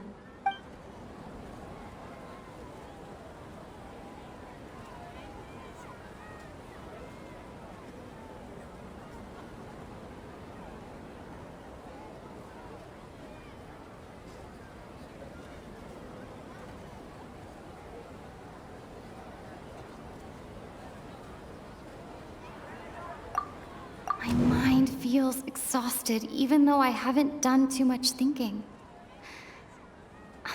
What is going on?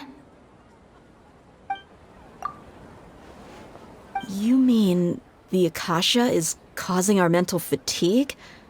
Huh. Now that I think about it, my head's been feeling unusually heavy. When the desert dwellers set off on their quest for knowledge, a sage once said, knowledge always comes at a price. Compiling the entire country's knowledge. You think the Akasha pulled a 180 and is extracting information from us? Who knows? The Akasha can put knowledge into our heads, so who's to say that it can't also poke around in there? We don't know any specifics. What's the point of doing something like that? Just think about it. If you could combine the knowledge of every single person in Sumeru, then you can basically turn Sumeru City into a single massive brain.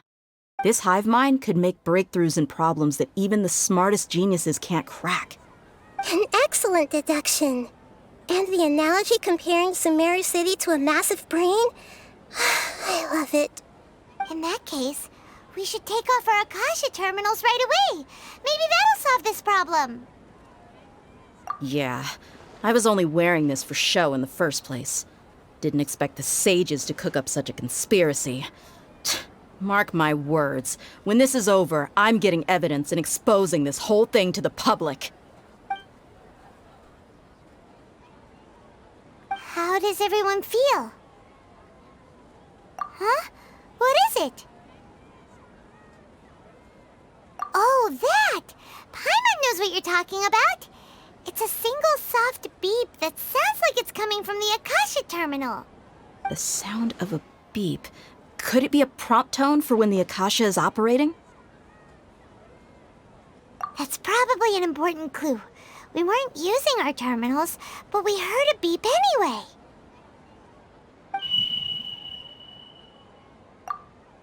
Traveler, did you hear that?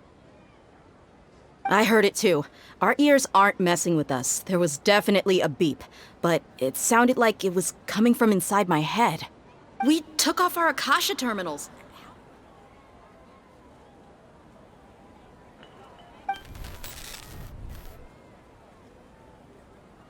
Phase runtime has exceeded its expected length. At this rate, there may be casualties. But we cannot lose all of our progress.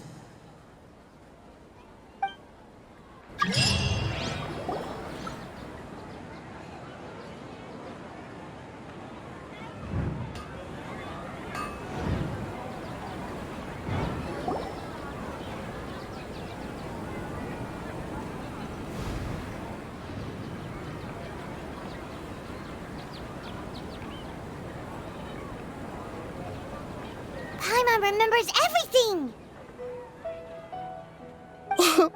Good.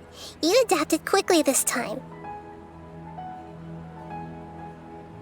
We definitely took off our Akasha terminals last night, but we still heard that beep. Why is that?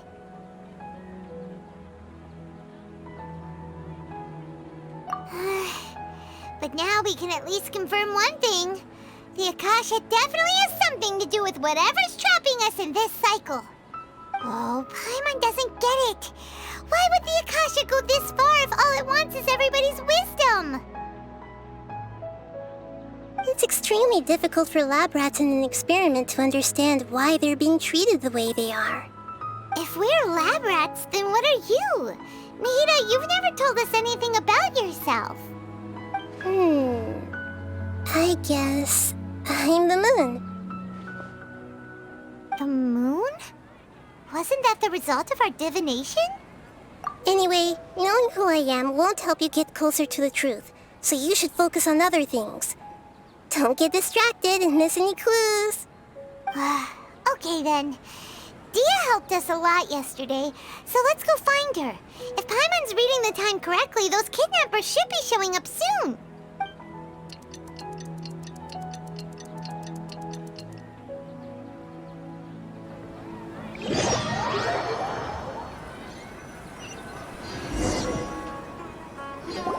Ah, there you are. I've already taken care of those kidnappers. My lady, did you get hurt? Dia? What's wrong? Why are you both gawking at me like that? You didn't get hurt this time. Huh? What do you mean this time? Why are you so surprised that I managed to get out unscathed? Those kids were amateurs.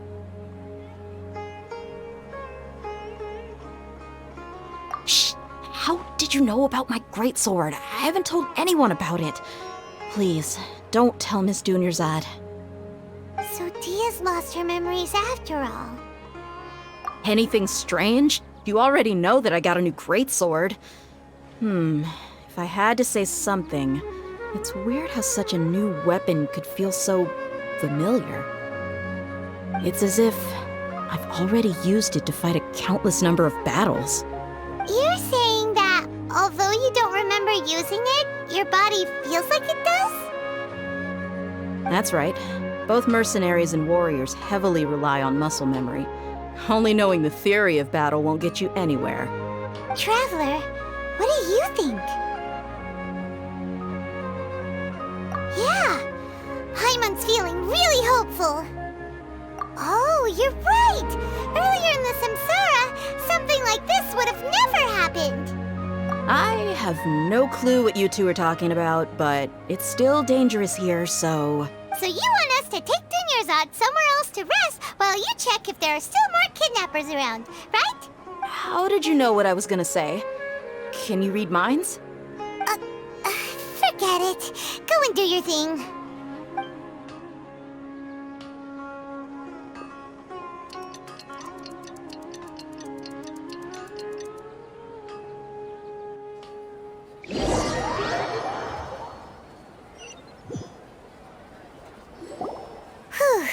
It's finally nighttime. Aside from Dia not getting injured, everything seems to have stayed the same.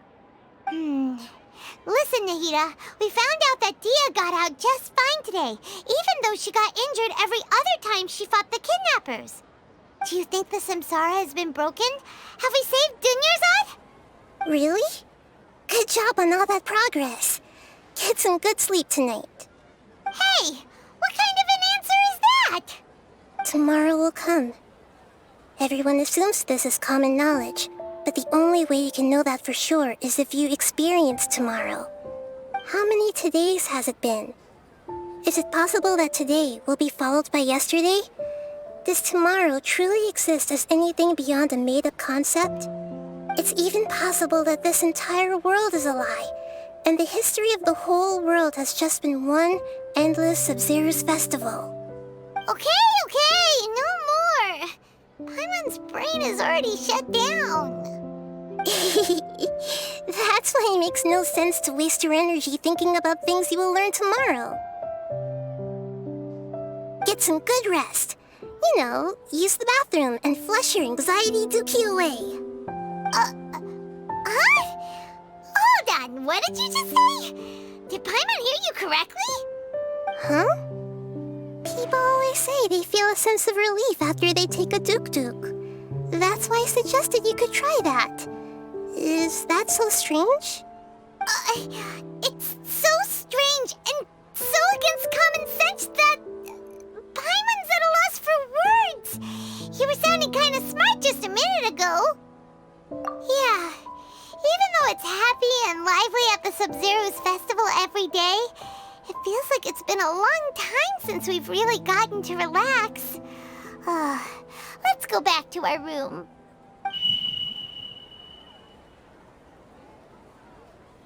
Continue the harvest.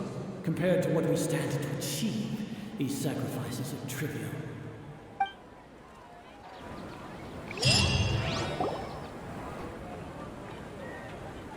We're still in the same day! Nahida, you already knew last night that we didn't break out of the Samsara? Why did you tell us? Would there have been a point? You would have spent the night with new worries, with tomorrow still out of reach. In that case, you might as well rest within that brief moment of hope. An opportunity like that doesn't come by often, and I thought it might help you clear your minds. Paimon thought that Duke did that! Whatever. Guess you were looking out for us after all. Of course. In the time we've been together, you two have been everything to me. Paimon's flattered and everything, but maybe you're taking things a little fast. What I mean is, even though I had asked you to solve this puzzle, you two are still the only ones who can see me and sense my presence. In other words, if you weren't here, I may as well not exist. That's why you two have been everything to me. Get it? Nahida's talking about confusing stuff again. Anyway, that's enough chit-chat. So, Traveler, did the new clues yesterday help you gain a new understanding of the situation? Huh? Why are you scrapping your previous theory? Oh yeah, you're right! Gosh, how did we not notice that? In a simple time loop, people's physical conditions should also reset. So, what's your new hypothesis? Mercenaries rely heavily on muscle memory. And Dia was able to use her experiences to avoid injury in later samsara cycles.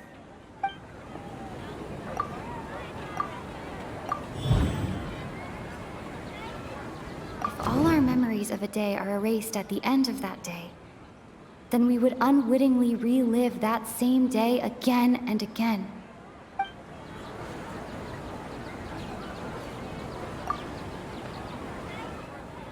Oh! Then the beep we hear every night could just be indicating the deletion of our memories. That's why when we wake up, everyone thinks the Sub-Zero's festival hasn't happened yet. It's already the next day, but everyone still thinks it's the day before. But muscle memory can't be erased. That's why Dia has been getting better at using her greatsword. Now everything makes sense. A brilliant deduction. Nahida, tell us if we're right or wrong. To put it simply, it's as if you've mistaken a pyro crystal fly for a firefly in the night. You lost sight of its true nature because you focused too much on your perception that it glows. That isn't simple at all! Why don't you go talk to Miss Dia again? You might learn something new. Right! She did help us find our latest clue after all.